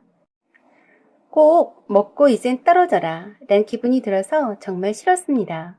정말로 진짜 이혼하는 것 같아서 싫었어요. 난 단지 남편이 꼭 돌아오겠다는 말만 믿고 내 가족이라서 시어머님도 모셨고 시동생들도 함께 챙겨왔는데 나를 남보듯 하다니 슬펐습니다. 이왕 이렇게 된 거 기혼 내자고 했습니다. 그리고 남편에게 제안을 했어요. 나에게 진짜로 보상을 하고 싶으면 지금 가지고 있는 것의 80%를 달라고 했습니다. 대부분을 주고 떠나라고 했어요. 지난 10년 동안 내 모든 것을 당신의 자식과 시어머니 봉양에 그리고 당신의 빈자리에 쏟아부었으니 80%도 아깝지 않을 것이라고 했죠. 그렇지 않고서는 절대 놔줄 수 없다고 했습니다. 다 주고 떠나든지 우리 가족으로 옆에서 남아있던지 양단의 결정을 하라고 했습니다. 고개를 끄덕끄덕하며 깊이 생각해보겠다고 하고서는 미국으로 소리 소문 없이 떠났습니다. 이런 방구 없이 다시 떠난 남편. 아직도 그런 남자를 나는 남편이라고 부르고 있으니 한심하네요. 아무리 10년 동안 떨어져 있다 한들 그래도 저는 아직도 두 딸을 낳고 키워온 마누라인데 저한테 아무런 감정이 없는 걸까요? 저는 남편이 그동안 어찌 지냈는지 아직 많은 것들이 궁금하기만 한데 마주 앉아 다정하게 얘기도 나눠보지 못하고 휑하니 떠나갔네요. 온다 간다 말도 없이 가는 남편이 야속하기만 합니다. 적어도 애들을 어떻게 키웠는지, 어떻게 생활해 나갔는지 물어봐야 하는 건 아닌지 정말 너무 서운해서 눈물이 납니다. 연락처도 알고 있으면서 전화 한 통도 하기가 그리 힘들었을까요? 그리고 미국에 도착했으면 도착했다고 연락 주면 어디가 덧나나요? 그리고 딴 여자 만나서 살림 차렸으면 그랬다고 말해주면 안 되나요? 그리고 나를 싫어하는 건 태도로 이미 알고도 남겼는데 애들 엄마로서 그냥 대해주면 안 되나요? 남편이 집을 떠나 있었던 10년 동안에도 이렇게나 남편 때문에 힘이 들지 않았는데 막상 실물을 영접하게 되니 정말 힘듭니다. 무표정한 얼굴과 지극히 냉정한 말투, 그리고 거리감 등이 저를 힘들게 했습니다. 처음부터 나타나지 않았다면 모를까 뿅 하고 나타났다가 10년 전에 야밤에 몰래 도망쳤던 것처럼 이번에도 도망치듯이 가버리니 지난날이 후회가 되네요. 그러던 중 어느 날 미국에서 남편에게서 전화가 왔습니다. 양단의 결정을 하라는 저의 말을 깊이 새겨듣고 진지하게 생각을 많이 했노라며 미국에서의 삶을 정리하고 한국으로 돌아가겠노라고 했습니다. 바로 함께 살거나 하진 않겠지만 가족과 가까이서 지내고 싶다고 했어요. 가족은 함께 지내야 가족인데 가까이 살겠다니 어줍잖은 억지 책임감을 안겨줬나 싶어 그럴 필요 없다고 했습니다. 이왕 하고 싶은 대로 하고 살았으니 이제 와서 처자식이 발목 잡고 싶지 않다고 했고 편한 대로 하고 살라고 했습니다. 아무튼 미국 생활을 차츰 정리해 갈 테니 조금만 기다려달라고 하더군요. 언뜻 들으면 정말 반가운 소리 같지만 미국 생활 접는데 정리하는 시간이 또 얼마나 걸릴지 알 수 없는 노릇입니다. 남편의 사업에 대한 욕망과 욕심을 다 아는 처지라 쉽게 정리하고 오기까지는 엄청난 인내심을 갖고 기다려야 할 것 같기에 저는 기다리지 않겠노라고 말했습니다. 남편은 또 언제 올지 기약이 없습니다. 이젠 기다리지 않을 거고 두 딸들만 기대어서 내 인생을 다시 새롭게 출발해야 할 것 같습니다.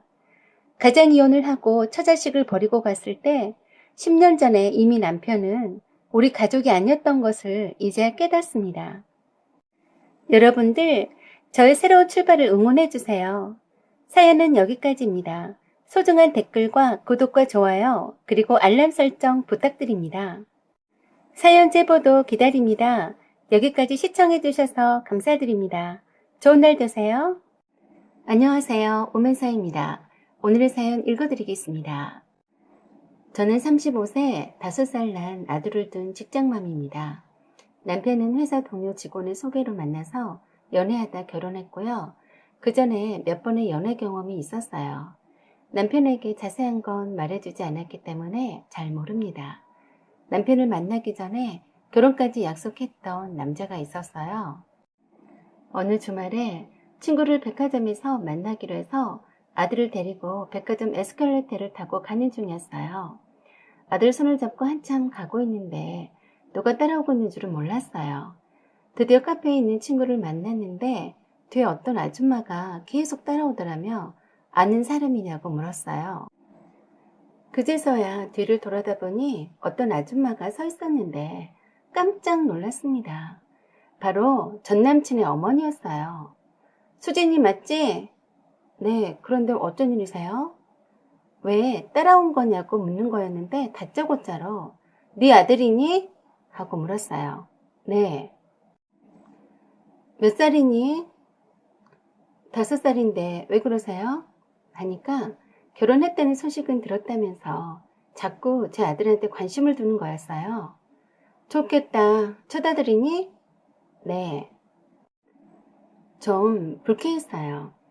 오늘은 재수가 없는 날인가 보다 했어요. 전남친의 어머니를 만나다니 거기에다가 소름 끼치게 내 아들한테 할머니 미소 지으며 쳐다보는 것이 매우 마음에 들지 않더군요. 정말 밥맛 떨어지는 얼굴을 본 터라 기분이 별로 좋지 않아서 똥 씹은 표정으로 있었더니 하는 말이 우습네요. 넌 여전하구나 하고는 자기 갈 길 가더라고요.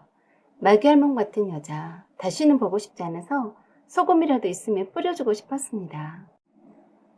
전남친의 어머니, 정말 기억하고 싶지 않을 만큼 토독스러운 아줌마네요. 저 아줌마 때문에 전남친과 헤어졌습니다.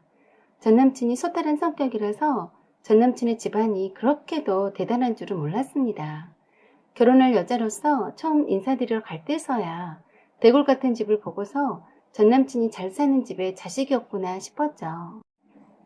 전남친이 조금이라도 자기 엄마에 대해서 귀뜸이라도 해줬으면 그렇게 제가 상처받고 헤어지지는 않았을 텐데 지금 생각해도 치가 떨립니다. 전남친은 치대생이었어요. 어느 날 친구가 뜬금없이 치대 연극부 동아리가 학교 강당에서 공연한다는데 구경 가자고 하더라고요. 제가 연극을 간간히 취미삼아 보러 다니거든요. 그리고 안내 팜플릿에 이름 석자를 동그라미 쳐주면서 일전에 저에게 말해주었던 친오빠의 친구인 서봉수란 오빠가 오늘 메인 분의 주인공이라고 말해주었는데 분정을 해서 잘 못 알아보겠더라고요. 뭐 연극은 봐줄만 했고요. 사람들도 엄청 많이 온 것 보니 대단해 보였습니다. 공부하기도 바쁠 텐데 연극 연습을 어떻게 다 하고 무대에 올렸는지 대단해 보이더라고요. 1부가 끝나고 2부 후반부쯤에 관객을 대상으로 관객에게 눈을 감아달라는 멘트가 나와서 눈을 감았어요. 그런데 무언가 주변이 부산하더니 내 무릎에 누군가 무엇을 큼지막한 게 놓고 간 것 같았습니다. 그리고 눈을 떠도 좋다는 멘트와 함께 그 무대의 주인공이 말을 이어갔습니다. 관객들 중에 한 분 중 아주 아름다운 분에게 제가 진솔한 사랑의 고백의 표시로 꽃다발을 바쳤습니다. 저의 진실한 마음을 표현하고 싶었습니다. 하는데 사람들이 누구지? 하며 찾다가 모두들 저를 쳐다봤습니다. 제 무릎 위에 커다란 꽃다발이 눈에 띄게 얹어져 있었거든요. 일제히 사람들의 시선이 저한테 꽂혔고 옆에 앉아있는 친구가 그러더군요. 봉수 오빠가 너한테 프로포즈 한 거라고 하면서 손뼉을 치더라고요. 아니 얼굴도 모르는데 무슨 프로포즈? 난감했습니다. 조명 스포트라이트가 잠깐 동안이지만 저를 비춰주었고 당황해하는 저를 보고는 무대의 주인공이 스포트라이트를 끄라고 신호를 보내는 것 같았어요. 그러면서 그녀는 저를 잘 모르고 있고 그저 친구 따라 온 것뿐이라서 매우 당황했을 것이라면서 그러나 자신은 오래전부터 잘 알고 있었고 선뜻 다가가지 못하고 주변에서 맴돌기만 했었다고 했습니다. 그리고 너무 쑥스러워서 대시하기가 힘들었는데 연극 무대에 처음으로 주인공으로 데뷔하게 되는 뜻깊은 자리에서 그녀에게 마음을 어떻게 하면 잘 어필할 수 있을까 싶어서 대본을 각색해서 자기의 마음을 보여주고 싶은 시간을 만들어보고 싶었다고 했습니다. 그녀가 자기 마음을 믿어주고 받아주면 정말 행복하겠다며 무대 연극이 끝날 때까지 잘 지켜보면서 자기 마음을 받아달라고 멋지게 말을 했습니다. 다들 손뼉치면서 환호를 던졌고 지금 나한테 하는 얘기 아니지? 하고 옆에 친구한테 말했더니 바보야 너한테 하는 소리잖아. 오빠 멋있어 하는 겁니다. 저는 사실 마음에 와닿지 않았어요. 생판 처음 보는 사람이었거든요. 그런데 저를 알고 있었다니 안 믿겼어요. 마지막 무대 피날레를 마치자마자 분장한 채로 저에게로 달려왔어요. 사람들이 다 쳐다보고 난리 났습니다. 저는 별로 이렇게 떠들썩하게 다른 사람의 이목을 집중하는 것을 좋아하지 않는 성격이었죠. 이런 이벤트를 준비하는 손길에 최소한의 예의를 표해야 했기에 아니 그것보다도 다른 사람들이 다 보고 있는데 거절할 수는 없었어요.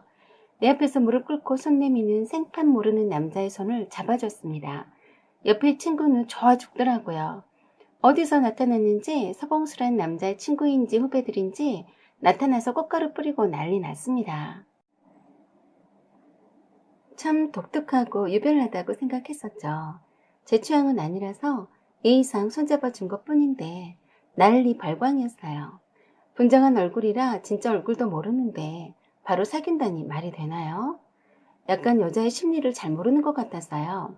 열정만 앞서는 순수한 사람일지도 모른다고 생각도 했었죠. 그렇게 인연이 된 서봉수란 사람은 저를 엄청 좋아했습니다. 감수성이 꽤 예민한 사람이었어요. 저를 도서관에서 오며 가며 본 적이 있었는데 어느 날 친구 여동생과 친한 친구인 걸 알고서 친구를 통해서 호구조사를 했고 저도 모르는 사이에 몰래 훔쳐보곤 했다고 했습니다. 조별과제 모임 때문에 주로 도서관 1층 휴게실 공간을 자주 사용했는데 제 친구한테 정보를 입수하고 저를 보러 휴게실까지 왔었다고 하더라고요. 최대한 인상적인 첫인상을 남기고 싶어서 나름 엄청 신경 썼다고 했습니다. 저는 그다지 별로였지만요. 친구 말로는 자기가 그동안 친오빠한테 들어왔던 말이나 자기 생각으로 판단했을 때 이만한 사람 만나기가 쉽진 않을 거라고 적극 사귀어보라고 밀었습니다. 너무 마른 체형 말고는 키도 크고 공부도 열심히 하고 좋아 보였습니다. 단지 이성적으로 그닥 끌린 편은 아니었지만 그런대로 사귈만 했어요. 그리고 만난 지 2달이 되었을 때 선후배 총동창회 모임에 저를 데리고 갔습니다. 거기에는 선배들은 부부 동반이고 후배들은 결혼할 여친을 데리고 가는 자리라고 했어요. 그때 서봉수 씨는 그 사실을 미리 말해주지 않아서 그 자리에서 그 사실을 알게 되었던 겁니다. 그냥 저는 일상적인 친구들 모임에 데리고 간 줄 알았어요. 그런데 그게 아니었어요. 엄청 큰 행사였던 겁니다. 대형 카페홀을 통째로 빌려서 선후배 간 인사하는 자리인데 거기에 참석한 여친들은 모두 다 졸업앨범에도 미래 배우자로서 함께 사진이 오른다고 하더라고요. 결혼할 여친이 없으면 혼자 참석하는 기본 룰이 있다고 했습니다. 겨우 만난 지 2달밖에 안 되었는데 결혼이라니 말도 안 되는 소리였죠. 그런데 선배들에게 저를 차례차례 소개시켜 주었어요. 그리고 막간을 이용해서 또 이벤트를 열더군요. 모든 사람의 이목을 집중시키며 제 앞에서 무릎 꿇고 반지를 들고서 프로포즈를 받아달라는 거였습니다. 모두들 결혼할 여친만 데리고 오는 자리라서 당연히 프로포즈를 받아들일 거라고 여기고 있는데 그 자리에서 프로포즈를 거절한다면 저나 서봉수 씨나 꽤나 웃음꼴이 되겠더라고요. 서봉수 씨는 꽤나 무대 체질인 것 같아서요. 남들 주목받는 거 좋아하고 선후배 사이에서도 튀고 싶어하는 욕망이 있어 보였어요. 친구는 공부도 하기 바쁘고 다른 사람들은 귀찮아서 이벤트나 그딴 거 신경 안 쓰는데 얼마나 대단하냐고 복 받은 줄 알라고 하지만 저는 생각이 좀 달랐습니다. 그는 즐기는 것 같아서요.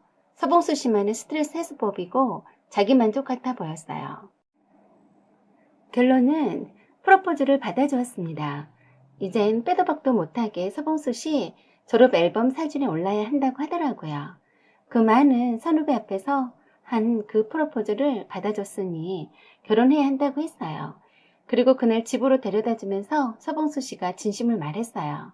사실 쪽지 시험이다 뭐다 해서 자주 못 만나서 마음이 멀어질까 봐서 늘 불안해서 공부가 집중이 안 된다고 하더군요. 언제라도 금방 날아가 버릴 것만 같아서 힘들다고 하면서 다음 달에 결혼하자고 했어요. 그러면서 장모님께 인사드리러 가고 싶다고 했습니다. 결혼할 땐 아무것도 필요 없다고 하더군요. 몸만 오면 된다고요. 그 말에 조금 감동을 먹었어요. 정말 저를 좋아하는 것 같은 진심이 보였기 때문이었죠. 그 다음 날부터 매일 저희 엄마한테 서봉수 씨가 전화했어요. 장모님, 장모님 하면서 인사드리러 가겠다며 좋은 사위 되겠다며 살갑게 전화를 했습니다. 그리고 일주일 후에 저희 집에 인사하러 왔습니다. 저희 엄마에게는 모든 조건이 좋았었죠. 치대생이라면 열쇠고리 몇 개 정도 요구하는 집도 많다던데 그것도 싫다 하고 몸만 데리고 간다고 호언장담하고 예단 예물도 모두 허례이니 생략한다 하고 결혼만 빨리 서두르고 싶다 했거든요. 그렇지만 엄마는 걱정이 태산이셨어요. 결혼은 아직 이른 나이이기도 했지만 혼수를 아무것도 필요 없다 하고 모든 결혼 준비를 알아서 하겠다며 결혼만 허락해달라고 하고 병원 차리는 것도 다른 사람 손 빌리지 않고 살 수 있다고 호언장담했거든요. 친구 말로는 서봉수 씨네 집이 엄청 잘 사는 집이라고 했습니다. 솔직히 집안도 부유하고 치대생이고 저만 좋다고 몸만 오라고 하고 저희 부모님한테도 찰지게 잘하고 흠잡을 데가 없어 보였습니다. 친구는 말로는 서봉수 씨와 결혼하는 것은 대박이라고 했어요. 그런데 그렇게 의리의리하게 잘 사는 집인 줄은 정말 몰랐어요. 저희랑 사는 수준 자체가 달랐습니다. 의리의리한 집에 너무 놀랐어요. 일하는 아줌마도 한두 명이 아닌 것 같아서요.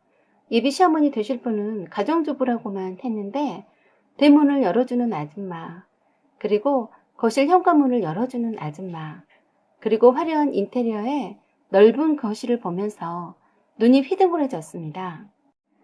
서봉수 씨가 장남이었고 동생 2명이 유학 가 있어서 예비 시부모님이 2분만 기다리고 있었습니다. 서봉수 씨가 자기 어머니가 꽃을 좋아하시니까 꽃만 선물로 해드리면 된다고 해서 꽃다발을 한아름 예쁘게 들고 갔어요. 서봉수 씨 아버지는 학자 타입의 점잖아 보이는 분이셨는데 서봉수 씨 어머니는 아까도 말씀드린 것처럼 얼마나 인상을 쓰고 있던지 표독스러워 보였습니다. 서봉수 씨 아버지가 이런저런 것들을 물으시더니 식사도 하지 않으시고 초면에 미안한데 잠깐 바쁜 일이 있어서 나가봐야겠다고 먼저 일어나셔서 외출하시는 것 같았어요. 예비 시어머니 되실 분도 따라 일어나서 예비 시아버지 따라 잠깐 자리를 비우셨고요. 서빙해주던 아줌마가 식사 먼저 하라고 서봉수 씨 어머니가 말씀하셨다고 했어요. 서봉수 씨가 편하게 밥 먼저 먹자고 해서 그 큰 집에 둘만 앉아서 단촐하게 식사했네요. 식사를 다 끝마칠 때까지 예비 시어머니는 오시지 않으셨고 식사가 끝나자 차 한잔 하자며 내실로 예비 시어머니가 부르신다길래 따라갔어요. 서봉수 씨 어머니는 다짜고짜로 물으셨어요. 어떻게 만나느냐고요. 그래서 솔직히 그대로 말씀드렸습니다. 서봉수 씨가 처음 주인공으로 데뷔한 연극 무대에서 먼저 사귀자고 제안했고 그때부터 사귀었다고요. 그리고 부유한 집인 줄은 알았지만 이렇게 어마어마하게 잘 사는 집인 줄은 오늘 처음 알았다고요. 왠지 분위기가 냉랭해서 조금 불쾌했었거든요. 아들의 결혼할 여친이 인사드리러 왔는데 한 분은 바쁘다는 핑계로 자리를 뜨고 또 한 분은 핑계거리도 없이 초대해놓고 함께 식사도 하지 않는 걸 보면 대놓고 너 마음에 안 들다고 보여주시는 것을 뻔히 알겠더라고요. 이렇게 부담스럽게 잘 사는 집이니 없는 사람들 벌레 보듯 한다더니 그러는 거 아니겠는가 싶었네요. 만난 지 2달 만에 결혼말이 오고 가는 게 정상이냐고 물으셨어요. 사실 저도 당황했었다고 했습니다. 하지만 서봉수 씨가 하도 밀어붙이는 바람에 서두른 거라고 했더니 그건 핑계라고 하면서 치대생에다 부잣집 아들이니 빨리 잡아서 후딱 결혼을 해버릴 작정이 아니었냐며 이 결혼은 허락할 수 없다고 했습니다. 대신에 생활비를 지급해 줄 테니 서봉수 씨와 동거는 해도 좋다고 하시더라고요. 단 피임한다는 조건과 자기 아들이 결혼을 하게 될 때까지만 내연녀로는 허락하겠다고 했어요. 참 희한한 말을 다 듣고선 무척 놀랐습니다. 뜻밖의 말을 듣고서 무슨 말을 해야 할지 모르겠더라고요. 지금 생각해보면 뭐라도 뒤집어 엎어놓고 올 것을 후회가 되었어요. 저는 그렇게 말했습니다. 저는 오늘 아드님 말씀 따라 아드님이 결혼할 여자로서 인사드리러 온 것이지 다른 이유는 없습니다. 결혼을 반대하신다는 말씀으로 알아듣고 가보겠습니다. 하고 일어났더니 화를 내시더군요. 볼짝머리 없이 감히 어른이 일어나라고 하지도 않았는데 네 맘대로 일어나니? 하시면서 서 있는 저의 모습을 아래 위로 훑어보면서 하는 말이 정말 추잡스러웠습니다. 처녀는 맞니? 아무리 우리 아들 내연녀라도 이놈 저놈 거친 애는 절대 반대다. 내가 뒷조사하지 않아도 되겠니? 라고 했습니다. 저를 완전 물건 취급하며 모욕 주시는데 고상한 얼굴로 위장한 시커먼 민낯을 보는 것 같더군요.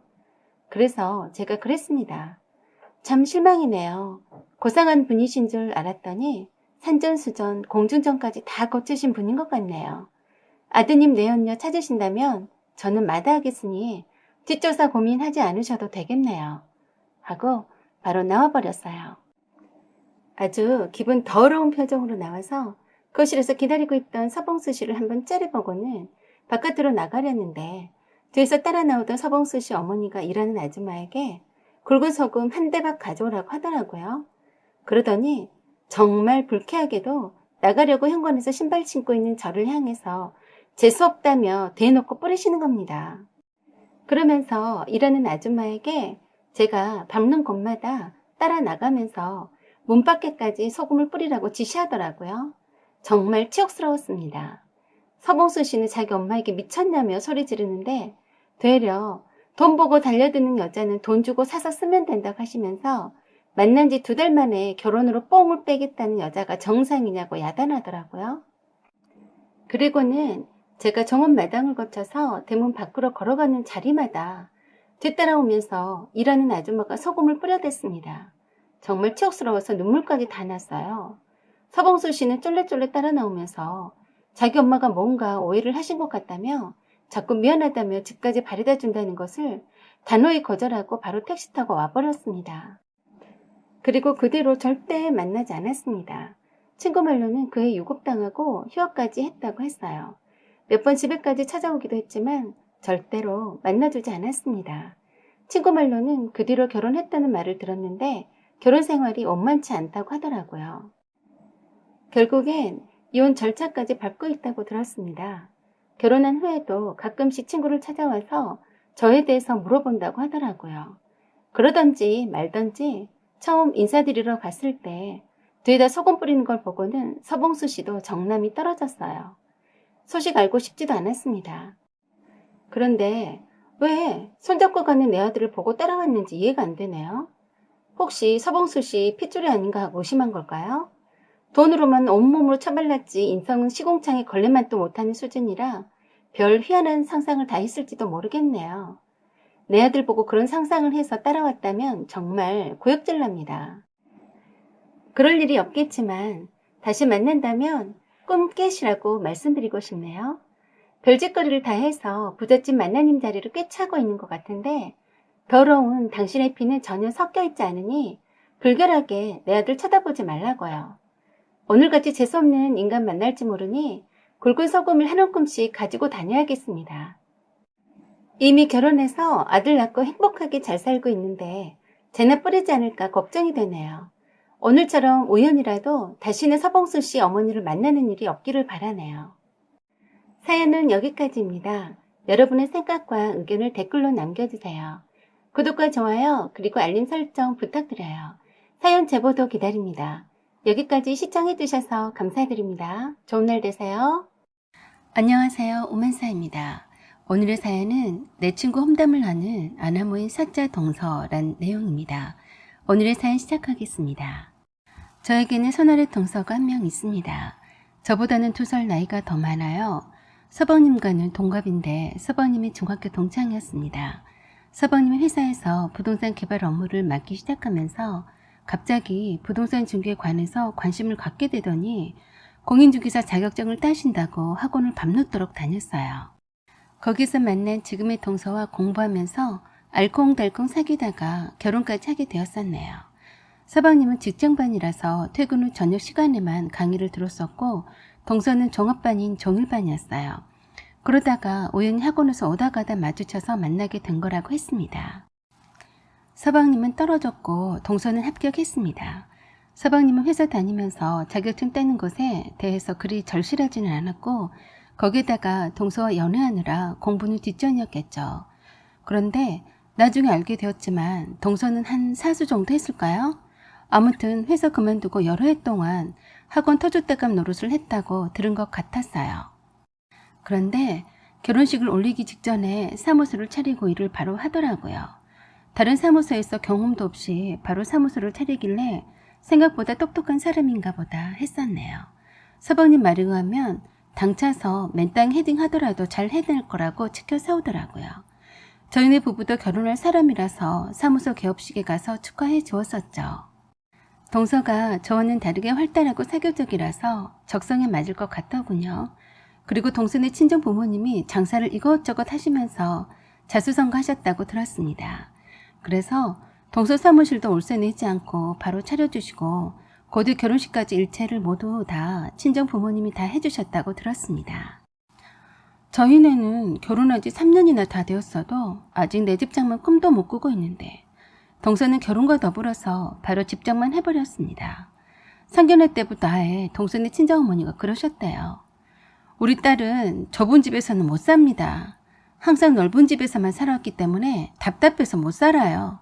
라고 했답니다. 그리고는 동서 명의로 집을 해주시겠다고 했다네요. 단 세금 문제가 있으니 서방님 명의로 대출을 받고 그 대출금을 동서네 친정 부모님이 갚아주는 조건이었다고 했습니다. 그래서 저희 시부모님께서는 돈 한 푼 안 들이고 서방님을 장가 보낸 격이라 엄청 좋아하셨었죠. 서방님도 이렇게 서방님의 장인 장모께서 돈이 많으실 줄은 미처 몰랐다고 하더군요. 아무튼 서방님의 동서와의 결혼은 대박이었죠. 모두들 장가 잘 갔다고 했습니다. 서방님은 좋은 대학 나오고 준 대기업에 다니고 있는 평범한 사람인데 말입니다. 그래서 그런지 동서는 항상 자신만만해 했어요. 부모 잘 만나서 돈도 많은 데다가 사자 명함까지 있으니 더욱 그러했습니다. 저는 살짝 동서가 부럽기도 하고 질투도 나기도 하더군요. 하루벌이로 하루 사는 저희와는 비교 자체가 되지 않아 보였거든요. 남편도 좋은 대학에 비교적 남들이 부러워할 만한 직장에 다니고 있었고 저도 좋은 대학 나와서 나름 좋은 직장에 만족하며 잘 다니고 있었어요. 하지만 타고난 금수저에게는 비교 자체가 안 되더군요. 서방님은 결혼 전에는 남편보다 무엇이든지 뒤떨어졌었는데 결혼으로 바로 역전 인생이 된 듯 신분이 수직 상승한 것처럼 보이더라고요. 오해하지 마세요. 그게 배 아프다라는 것은 아닙니다. 그렇다라는 것이지요. 그런데 문제는 동서의 자신감이 지나치다는 것이었어요. 사순하면서 겨우 딴 공인중개사 자격증을 스스로 사자와 동급으로 말하곤 했습니다. 물론 공인중개사 자격증을 우습게 보고 말하는 것은 절대 아닙니다. 공인중개사 자격증 취득하기가 갈수록 어렵다는 것을 익히 들어 알고 있었어요. 공인중개사 자격증은 자랑할 만한 자격증임에는 틀림없다고 생각해요. 그렇지만 스스로 높여서 변호사, 법무사 등의 다른 전문 자격사들과 동급 취급하는 것에는 좀 그렇더군요. 사실은 제 오빠가 법무사이거든요. 동서가 사무실 오픈할 때 서방님이 제 오빠가 법무사라고 말했었는데 대본에 그러더라고요. 한번 뵙고 싶어요. 함께 오시지 그러셨어요. 원래 법무사들이 기업 공인중개사들 오픈하는 곳마다 쫓아다니면서 인사한다고들 하던데 계약건 생기면 등기 소개시켜 드릴게요. 한번 꼭 오시라고 해주세요. 제가 다른 오픈하신 분들 소개시켜 드릴게요. 라고 했습니다. 그래서 옆에서 서방님이 정색을 하며 말했어요. 무슨 소리야. 유명한 법무법인에서 법무사로 계시는데 인사하러 오다니? 라고 했는데 바로 동서가 그러더군요. 무슨 소리긴. 법무사가 명절 때마다 은행을 돌면서 선물 사들고 인사드리러 다닌다는 말 못 들었어? 우린 같은 사자라도 은행원들이 어서 옵쇼 하고 반기지 우리가 인사하러 다니지는 않아 라고 했습니다. 그러자 서방님이 제 눈치를 보면서 말 같은 소리를 해야지 라고 하자 동서도 그제서야 그러더군요. 오해는 마세요. 그냥 공인중개사도 그만큼 대접받는 전문 직종이란 걸 말하고 싶었던 거예요. 하고 웃고 넘기더군요. 자기 직업군에 관해서 자신감을 갖는 것은 나쁘지 않다고 보지만 제 오빠의 직업군을 가지고 낮추면서 말하는 것은 예의 없어 보이더군요. 그럴 때 동서는 무슨 일에든 자신만만해 했습니다. 경제적으로 든든한 뒷배경이 있는 친정에다 자랑스러운 사자 자격증에다 개인 사무실까지 있고 계약 건수 신경 안 써도 되니 세상에 자기 혼자 잘난 줄 알더라고요. 처음엔 저에게 나이 어린 형님이라 깔끔하게 전대를 써주는 듯 하더니 은근히 서방님에게 하듯이 말을 놓기 시작했습니다. 제가 아직 요리가 서툴러서 시댁에 가면 주방 일을 시어머니께 여쭤가면서 하곤 했어요. 그럴 때마다 한심하다는 듯이 그러더라고요. 결혼한 지가 언젠데 아직까지 이걸 할 줄 몰라 라고 하면서 이렇게 저렇게 하라고 가르치려 들었습니다. 그러면서 자기는 결혼 전에는 손에 물 하나 묻히지 않고 시집왔지만 딱 보면 알겠구만. 너무 할 줄 모른다고 감히 선을 넘는 말을 하더라고요. 그래서 제가 안 되겠다 싶어서 한마디 했었죠. 동서, 지금 나한테 할 줄 모른다고? 딱 보면 잘하는 동서가 앞으로 계속 하시게? 터진 입이라고 함부로 말하는데 은근슬쩍 손윗동서를 아랫사람 대하듯 하네 라고 했어요. 저도 평소에는 저보다 나이 많은 손아래 동서라서 깍듯하게 존대했었는데 그날은 화가 나서 말을 완전 깔아버렸죠. 제가 갑자기 그렇게 나오리란 걸 예상 못한 듯이 깜짝 놀라면서 그러더군요. 뭐 이런 걸 가지고 그래요. 그리고 터진 입이라니 형님이야말로 말을 함부로 하시네요. 가만 보면 형님은 은근히 저에게 열등감 있으신가 봐요. 라고 비아냥거리더군요. 뭐라고? 열등감? 이라고 어처구니 없어서 되물었더니 또 그러더군요. 열등감이 아니면 뭐 나보다 잘난 것이 하나 없으니 베베 꼬인 건 아닌가? 나이도 내가 많은데다가 돈도 많고 사자에다 남편도 자기 신랑보다 나이 어리고 거기에다가 머리도 나보다 나빠. 어디 하나라도 나보다 잘난 것이 있어야 말이지. 라고 했습니다. 참 말하는 것이 완전 초딩 수준인데 얼척이 없더라고요. 생각보다 형편없는 말투에 참 실망이 되더군요. 하필 이런 수준 낮은 여자가 내 동서가 되다니 앞일이 깜깜했습니다. 제가 어이없어서 쳐다봤더니 또 그러더군요. 아 그리고 형님, 그 형님 친구란 분을 만났었는데 하필 같은 학원 사람이었던데 그 사람 참 모자라 보이던데 형님과 친한 친구 맞아요? 아마도 내가 학원을 5년이나 다녔다고 했겠죠? 학원 다닐 때도 사람이 좀 부족해 보여서 상종하기 싫었었는데 형님 친구라니 형님처럼 스마트한 분야한테는 어울리지 않네요. 라고 감히 제 친구 험담까지 서슴지 않았습니다. 그래서 제가 아예 대놓고 말을 했어요. 네 참, 그렇게 말하는 동서는 얼마나 머리가 좋길래 생판 모르는 나에게 머리가 나쁘다고 하질 않나? 감히 내 친구를 부족하다고 모자른 사람이라고 하질 않나? 아니 그러고 보니 왜 학원에는 5년 동안이나 다녔어요? 그렇게 부족하다던 내 친구는 생동차에 바로 1년 학원 다니고 바로 합격했는데 이해가 안 되네? 라고 했어요. 그리고 내 친구는 그런 말 안 하던데요? 라고 놀라서 되물었더니 조금 당황해 하더군요.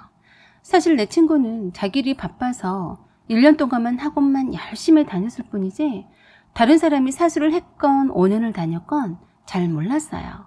그런데 자기 입으로 자격지심에 말해버리더라고요. 그래서 그렇게 잘난 체 하던 동서가 스스로 닭대가리임을 밝힌 꼴이 되었습니다. 뭐라고요? 그런 말 한 적 없다고? 라고 놀라서 되묻더군요. 아니 사수나 한 주제에 1년 만에 동차 합격한 내 친구에 모자르다고? 부족하다고? 감히 말을 해요? 확실히 머리가 잘 안 돌아가서 바로 입으로 내뱉는군요. 어쩜 좋아 말을 할 때마다 나 부족한 사람이다 라고 노래를 부르고 있으니 그래서 그렇게 바리바리 싸들고 결혼하셨구만 이라고 했어요. 내가 자격지심 있다고? 동서야말로 머리 나쁜 자격지심 때문에 자꾸 남들을 깔아뭉개고 있는 거 아닌가? 동차합격한 내 친구는 사짜라고 자랑질 한번 하지도 않더구만. 동서는 무슨 자격지심 때문에 그렇게 사수나 했으면서 자랑질인가요? 정말 웃겨 하고 허허 웃으면서 자리를 비켰습니다. 꿀먹은 벙어리처럼 한참을 머리가 복잡한지 말도 못하고 있더군요. 머리가 나빠서인지 어쩐지 상황 판단이 잘 안 돼서인지 얼굴만 빨개져 있더라고요. 적어도 창피한 줄은 아는 것 같았습니다. 정말 동서야말로 부족하고 못났더군요. 제 친구는 동서가 사무실 오픈을 하기 전에 동서가 같은 학원을 다녔다는 것을 알고서 동서 사무실에 잠깐 들렸었나 보더라고요. 학원을 다닐 때도 오며 가며 인사 정도 나누고 자판기 커피 한 잔 나누는 정도라서 자세히는 모르는 사이였어요. 그러다가 저희 동서라고 알고 난 뒤로 반가워서 인사자 들렀었는데 감추고 있었던 공인중개사 시험 사소한 사실이 들통났다고 생각했던 모양이었습니다. 제발 저려서 이실직고 한 셈이었죠. 덕분에 저는 크게 웃고 말았습니다. 시어머니도 저희 둘이 투닥거리는 걸 옆에서 엿들으셨나 봅니다. 저를 보시고는 눈 한 번 찡긋 해주시면서 잘했다고 하셨어요. 아마 동서는 시댁 식구 모두에게 자신의 완벽한 모습을 연출하고 싶은 욕심이 과했었나 싶었어요. 사소한 사실을 제가 알고 있을 거라고 넘겨짚어서 알게 모르게 혼자서 신경전을 벌이고 있었던 것 같았습니다. 그리고 그렇게 혼수도 잘해오고 집까지 다 장만했지만 여전히 저는 시부모님의 사랑을 받고 있었고 변함이 없었거든요. 그대로도 서로 부딪히지 않으려고 했고 동서도 제가 그때 한번 깔아뭉긴 뒤로는 함부로 하지는 않았지만 여전히 말과 태도가 불쾌했습니다. 아무리 자기보다 나이 어린 형님이라서 불편하긴 해도 서방님은 저에게 형수님 하면서 기본적인 예의는 지켜주는데 시부모님 앞에서만 그러는 척만 할 뿐이었어요. 이상한 경쟁 심리를 가지고 있는 듯 했습니다. 저는 무신경하려고 했지만 여전히 아나무인이었어요. 세상에 자기처럼 잘난 사람은 없는 듯이 행세했습니다. 그런데 그건 얼마 가지 못했어요. 무리하게 진행하던 동서의 친정오빠의 주택 분양사업이 망하면서 급히 동서 앞으로 된 아파트와 사무실 상가대출을 해줬었는데 그마저도 제때 갚지 못하게 되자 경매까지 넘어가 버리게 되었습니다. 사람 일은 정말 한치 앞도 모르는 거더군요. 아무리 친정오빠가 힘들더라도 거에게 대출만 해주지 않았어도 괜찮았을 텐데 동서는 세상 일이 마냥 장밋빛일 거라고만 생각했지 자기 인생에 이런 일들이 일어날 거라고는 전혀 생각해보진 않았었나 보더라고요. 동서의 친정 부모님들도 기존 사업체도 모두 다 친정오빠가 다 날려버린 마당에 더 이상 나이도 있으신 데다가 그 화병으로 몸까지 좋지 않으셔서 당장이 동서가 친정 부모님을 모시고 살아야 할 형편이었어요. 무늬만 사자였던 사무실도 경매로 날리자 동서네 부부가 나란히 저희한테 와서 사정했습니다. 경매로 집이 날아갔으니 월세로라도 살 집을 구해야 하는데 보증금이 부족하다고 돈을 빌려달라고 하는데 거절했습니다. 왜냐하면 저희네는 작은 평수 아파트를 분양받았는데 불입해야 할 돈이었거든요. 그때까지도 동서는 곧 죽어도 남들 보기에 번듯한 큰 집에서 월세를 살려고 했습니다. 자기는 사자라며 얼마든지 다시 벌어서 메꿀 수 있다고 장담했습니다. 하지만 어떡합니까? 저희 부부가 도와주고 싶어도 있어야 도와드리죠. 시부모님께서도 안쓰러워서 갖고 계시던 현금을 조금 보태셨다고 했습니다. 그래서 서방님은 동서의 친정 부모님을 모시고 월세로 살다가 그마저 힘들었는지 더 협소한 월세로 이사갔어요. 그동안 폰만 재고 다녔던 사자 동서는 다른 사무소의 소속 공인중개사로 취업했지만 이런저런 일로 사고만 치고 다니는 바람에 쫓겨나고 거의 무보수로 다른 사람 밑에서 일을 배우고 있다고 하더군요. 그래서 서방님이 참 안 되어 보였습니다. 무능한 와이프에 장인 장모까지 모시고 살고 있으니 혼자 벌어서 애를 쓰더군요. 그대로 시댁에서 만난 동서는 그새 많이 폭삭 늙어버린 것 같았어요.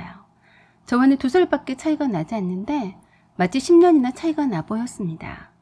그렇게 기고만장하더니 좀 더 차분해져 보이더군요. 월세 부담 때문에 또 적은 평수로 옮기던지 아니면 변두리 지역에 전셋집을 구하든지 한다고 했습니다.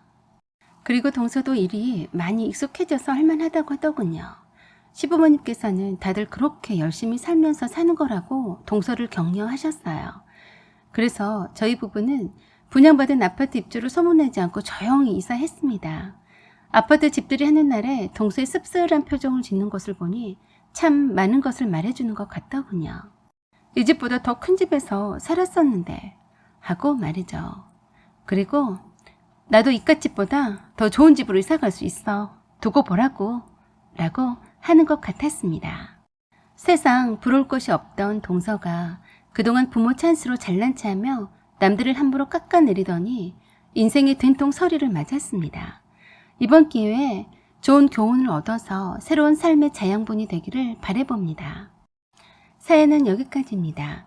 여러분의 생각과 의견을 댓글로 남겨주세요. 구독 꼭 눌러주시고 알림 설정 부탁드립니다.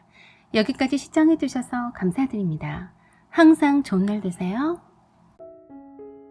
안녕하세요. 제가 당한 기가 막힌 사연입니다. 저는 얼마 전에 바로 파혼당한 여자입니다. 파혼당해서 슬프냐고요? 화나냐고요? 아니에요. 전 정말로 운이 좋게도 파혼을 잘 당했습니다. 제가 사주팔자에 돈복도 있고 소령이 있어서 지켜준다고 한다더니 그 말이 맞는지 정말 천만다행으로 파혼을 잘 당했어요. 제가 지방에서 4년째 대학 졸업하고 부모님 권유로 공무원 시험 준비해서 나름 열심히 해서 2번째 합격했습니다. 구급 공무원으로 신도시에 발령 나고 보니 처음으로 부모님과 떨어져서 혼자 자취를 하게 되었어요. 발령도 생각보다 빨리 나서 부모님이 급하게 전세를 보러 다니셨는데 이쪽 주변이 신도시이면서 모두 새 아파트나 오피스텔만 주로 있는데 청사가 많아서 수요가 많은지 전세는 없고 월세가 후덜덜해서 겨우 하나 남은 오피스텔을 구해서 사주셨어요. 비록 16평이지만 이쪽 신도시에 수요가 많아 프리미엄 3천 얹어서 겨우 사셨다고 해요. 대출도 안 끼고 바로 사주셨습니다. 제가 입주하고 몇 달이 지나지 않았는데도 주위 동료 말 들어보니 제가 준 피 따따블로도 구하기 어렵다고 하더라고요. 엎어지며 코다할 때에 제가 다니는 청사가 있어서 차 없이도 다닐 수 있어서 제가 사는 오피스텔에 같은 청사에 근무하는 직원이 많습니다. 제가 친하게 지내는 같은 부서 동료도 같은 오피스텔에 살고 있어요. 대부분 월세로 살기 때문에 부모님이 사주신 오피스텔을 금수저로 오인받기 싫어서 제 명의로 되어 있다고 말하진 않았습니다. 그러다 오다 가다 같은 오피스텔에 사는 한 남자를 우연히 소개팅을 하다 만났습니다. 고향도 같은 데다가 같은 오피스텔에 살다 보니 몇 번 마주친 적이 있어서인지 처음부터 친근한 느낌이 들어서 시작한 교제가 벌써 3개월째 되었습니다. 요새 사람 같지 않게 순박하고 야구면이 없어 보여서 좋았어요. 그리고 굉장히 착실했어요. 술과 담배는 물론이고 유흥에도 별 관심이 없고 유일한 취미가 독서와 바둑이더라고요. 바둑은 중학교 1학년 때부터 프로 바둑 기사가 장래 희망일 만큼 정말 잘한다고 했어요. 거기에다 7급 공무원 시험을 대학교 4학년 때 첫 시험에 바로 그 직렬에서 수석으로 합격했다고 합니다. 취업하게 되면 겉멋이 들어서 모두들 차부터 사게 되는데 아직까지 차도 사지 않고 착실하게 저쪽을 하는 것처럼 보였네요. 그도 이쪽으로 발령 나면서 처음으로 혼자 생활하게 되었다고 하는데 특별한 일이 없으면 주말에 만나서 영화도 보고 고향에 내려갈 때도 날 정해서 함께 내려가고 올라올 때도 약속해서 함께 올라오기도 하면서 점점 사랑의 감정을 키워왔습니다. 그는 믿기 어려웠지만 이성교제는 처음이라고 했어요. 저는 물론 아니죠. 대학 시절엔 이성교제엔 별 관심이 없었다네요. 무조건 학과 공부만 했다는 모범 학생이었다네요. 그래서 수석 졸업도 했다고 합니다. 그동안 주변에서 이렇게 착실하게 지내온 사람은 본 적이 없어서 참 신기했어요. 그리고 그런 점이 마음에 들었습니다. 어른들 말에 공수래가 요란하단 말처럼 잡기에 능하고 온갖 것 관심 많고 다재다능한 사람이라고 내실 있는 사람 별로 없다고 하잖아요. 모델처럼 옷 잘 입고 겉멋 부리는 애들이나 말 잘하고 유머 있고 노래 잘하는 애들은 물론 인기는 많을진 몰라도 내실이 없는 남자들이 많더라고요. 그런데 제 남친은 억지로 자신을 포장하려고 하지 않고 있는 그대로의 모습을 보여주니 참 신뢰가 가고 이런 남자라면 내 남편감으로는 괜찮겠다는 생각을 했습니다. 남친은 잡다한 말을 잘 하지 않는 편이라서 가족 얘기를 별로 하진 않았지만 3살 돌 누나가 있고 남친 부모님은 고물상과 찬물 도매울 하신다고 했습니다. 아직 결혼하지 않은 누나는 은행에 다니고 있고 부모님과 함께 살고 있다고 했어요.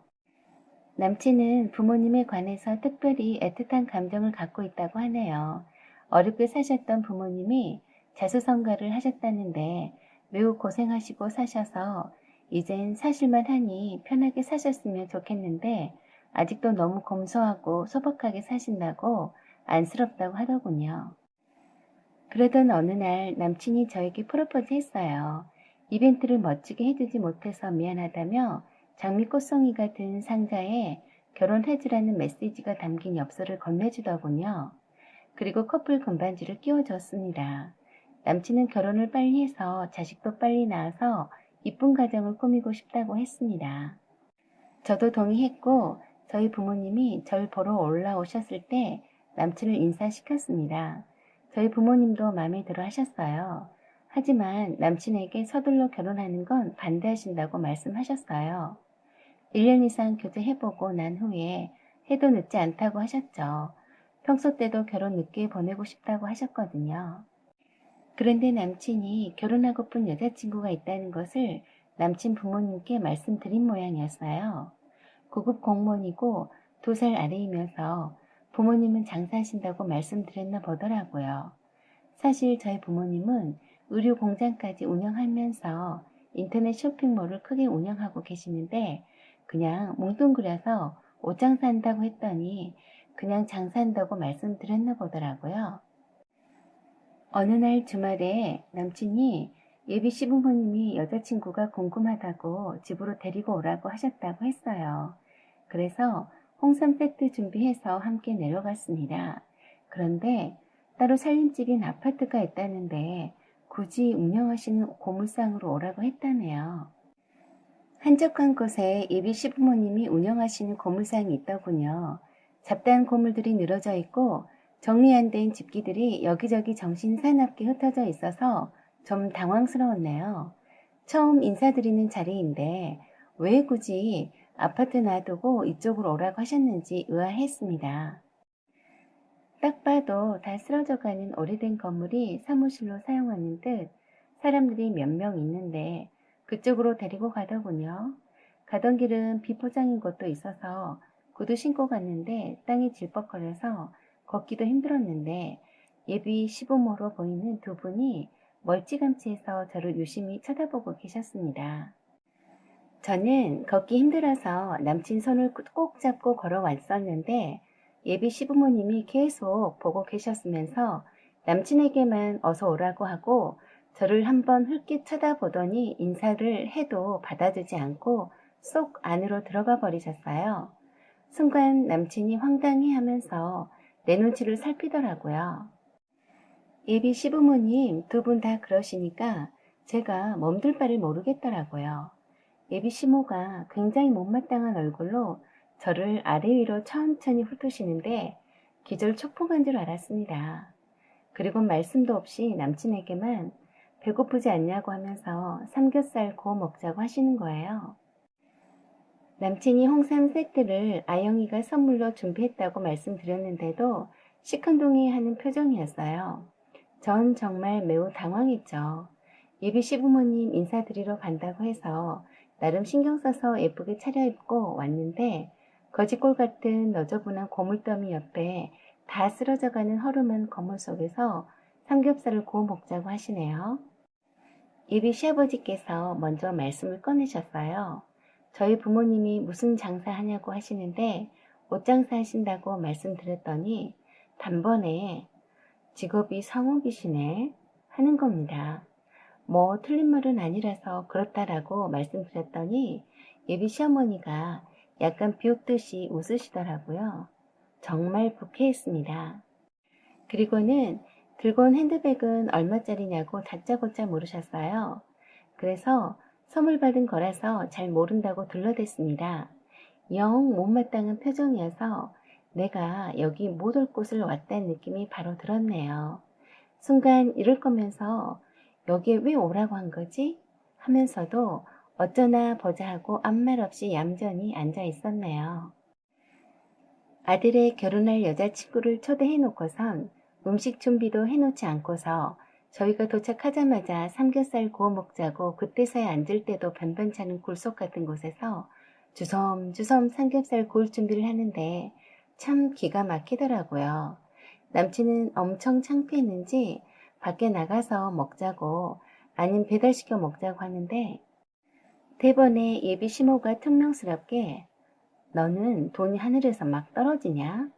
밖에서 시켜 먹으면 돈이 얼만데? 그리고 냉장고에 먹을 게 천지인데 무슨 돈지랄을 밖에 사니? 하는 거예요. 그래도 예비 시아버지가 사람 불러다 놓고 심하다 싶으셨는지 어허 그 사람 하면서 헛기침 하시더라고요. 그쯤 되니까 저도 정말 불쾌해서 당장 뛰쳐나가고 싶더라고요. 주섬주섬 딱 봐도 공색하게 불판을 놓고 고기를 굽기 시작하는데 전 손 하나 까딱하지도 않고 지켜보고 있었고요. 남친이 고기를 구워서 저를 먼저 주니까 남친에게서 고기 집게를 뺐더니 너나 잘 먹어 하시는 겁니다. 그러면서 저에게 부모님께 생활비 보태드리냐고 물으셨어요. 아니다라고 대답했더니 그럼 월급 타서 어디다 쓰냐고 하시더라고요. 너무 황당한 질문에 저는 웃으면서 돈 쓸 데가 많다고만 답했더니 저축은 하냐고 물으셔서 조금 한다고만 했습니다. 완전 추궁당하는 느낌에 기분 상할 대로 상했는데 어디까지 가나 보자 했습니다. 그리고 계속해서 돈은 모아놓은 게 있냐고 하시길래 바로 없다고 했어요. 그랬더니 아주 한심스럽다는 듯이 비웃으시면서 돈도 모아놓은 것이 없으면서 결혼하려고 했냐고 하는 겁니다. 남친이 옆에서 계속 예비 시모에게 눈치를 주는데도 계속 추궁하듯이 잔소리를 하더라고요. 월급 그 많은 돈을 어디다 쓰길래 통장에 잔고가 하나도 없냐고 하시네요. 그래서 전 네, 내 통장 잔고에 돈이 하나도 없다고요? 하면서 깜짝 놀라 되물었습니다. 남친도 놀란 듯 엄마, 누나한테 조회해보라고 시킨 거야? 하고 화를 내더군요. 전 너무 황당해서 남친에게 내 통장 잔고를 누나가 확인했어? 하고 물으니까 예비 시어머니가 아주 자랑스럽게 그래, 우리 딸이 은행에 다니는데 네 통장 잔고 조회 좀 해보라고 했다. 아니 그랬더니 월급이 들어오자마자 싹 빠져나갔더구나.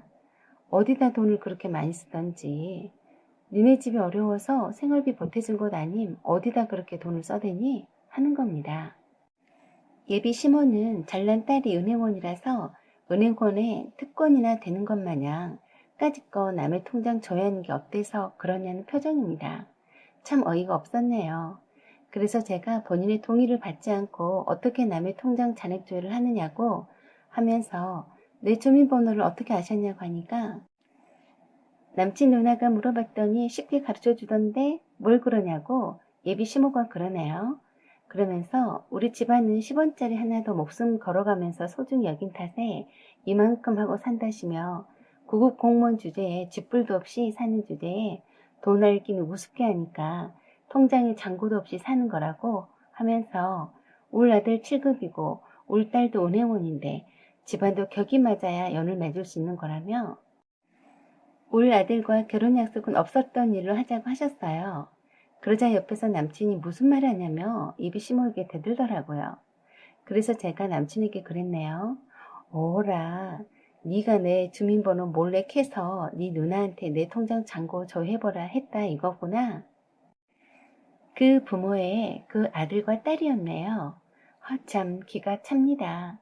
이런 집구석인 줄 정말 몰랐네요. 제가 예비 시부모에게 말씀드렸네요. 격이 맞지 않아 파혼하신다니 저도 그 말씀에 동의합니다. 저희 집안은 10원짜리 하나에도 목숨 걸 만큼 찢어지게 가난하지도 않고요. 저희 부모님 제 오피스텔로 현찰로 대출 없이 사주실 만큼 재력가이시고요. 버신 돈이 넘쳐나서 해마다 부동산과 주식에 투자하시는데 제 명의로 지금 살고 있는 오피스텔 포함해서 세 채를 해주셨습니다. 제가 그동안 금수저란 소리 듣기 싫어서 자랑 안 한 것뿐이고요. 세 발의 피 같은 제 월급은 있어도 그만 없어도 그만인데 그래도 전 허투루 쓰지 않고 불쌍한 아이들 돕는 데도 보태고 쪼개서 주식에도 조금씩 투자하고 있고요. 다른 은행 저축 상품에 저축도 하고 그 작은 월급으로도 충분히 가치 있게 쓰고 있으니 비난받을 일은 없고요. 솔직히 구급 공무원 어느 정도 하다가 부모님이 운영하시는 의류공장과 인터넷 쇼핑몰 사업체를 물려받을 거고요. 그 자산 규모는 여기 고물상 수십 개를 합친다 해도 비교가 안 되니 격이 맞지 않는다는 말씀이 옳습니다. 그리고 감히 동의를 구하지 않고 통장 잔액 조회를 한 거에 대해서는 은행 측에 금융거래 조회 정보 요구함으로써 불법적으로 정보 조회한 부분은 법적 조치를 취할 겁니다. 이 부분은 저희 부모님 회사에 있는 법률 자문팀과 상담 후 처리할 겁니다. 이렇게 격이 맞지 않고 기우는 집안과 결혼할 뻔했는데 일찌감치 일깨워 주셔서 감사드립니다. 그리고 남친에게 반지를 빼주면서 큰일 날 뻔했네. 이런 거지 같은 집안인 줄 감쪽같이 잘 도석였네. 다신 연락하지 마라. 하고 나왔습니다. 제 명의로 부동산이 세 채가 있다는 말에 눈이 휘둥그레진 남친 부모들을 보니 출신 성분이 거지가 맞네란 생각이 들어서 토 나오려고 했네요.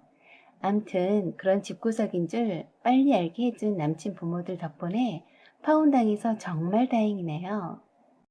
사연은 여기까지입니다. 구독 꼭 눌러주세요. 시청해주셔서 감사드립니다.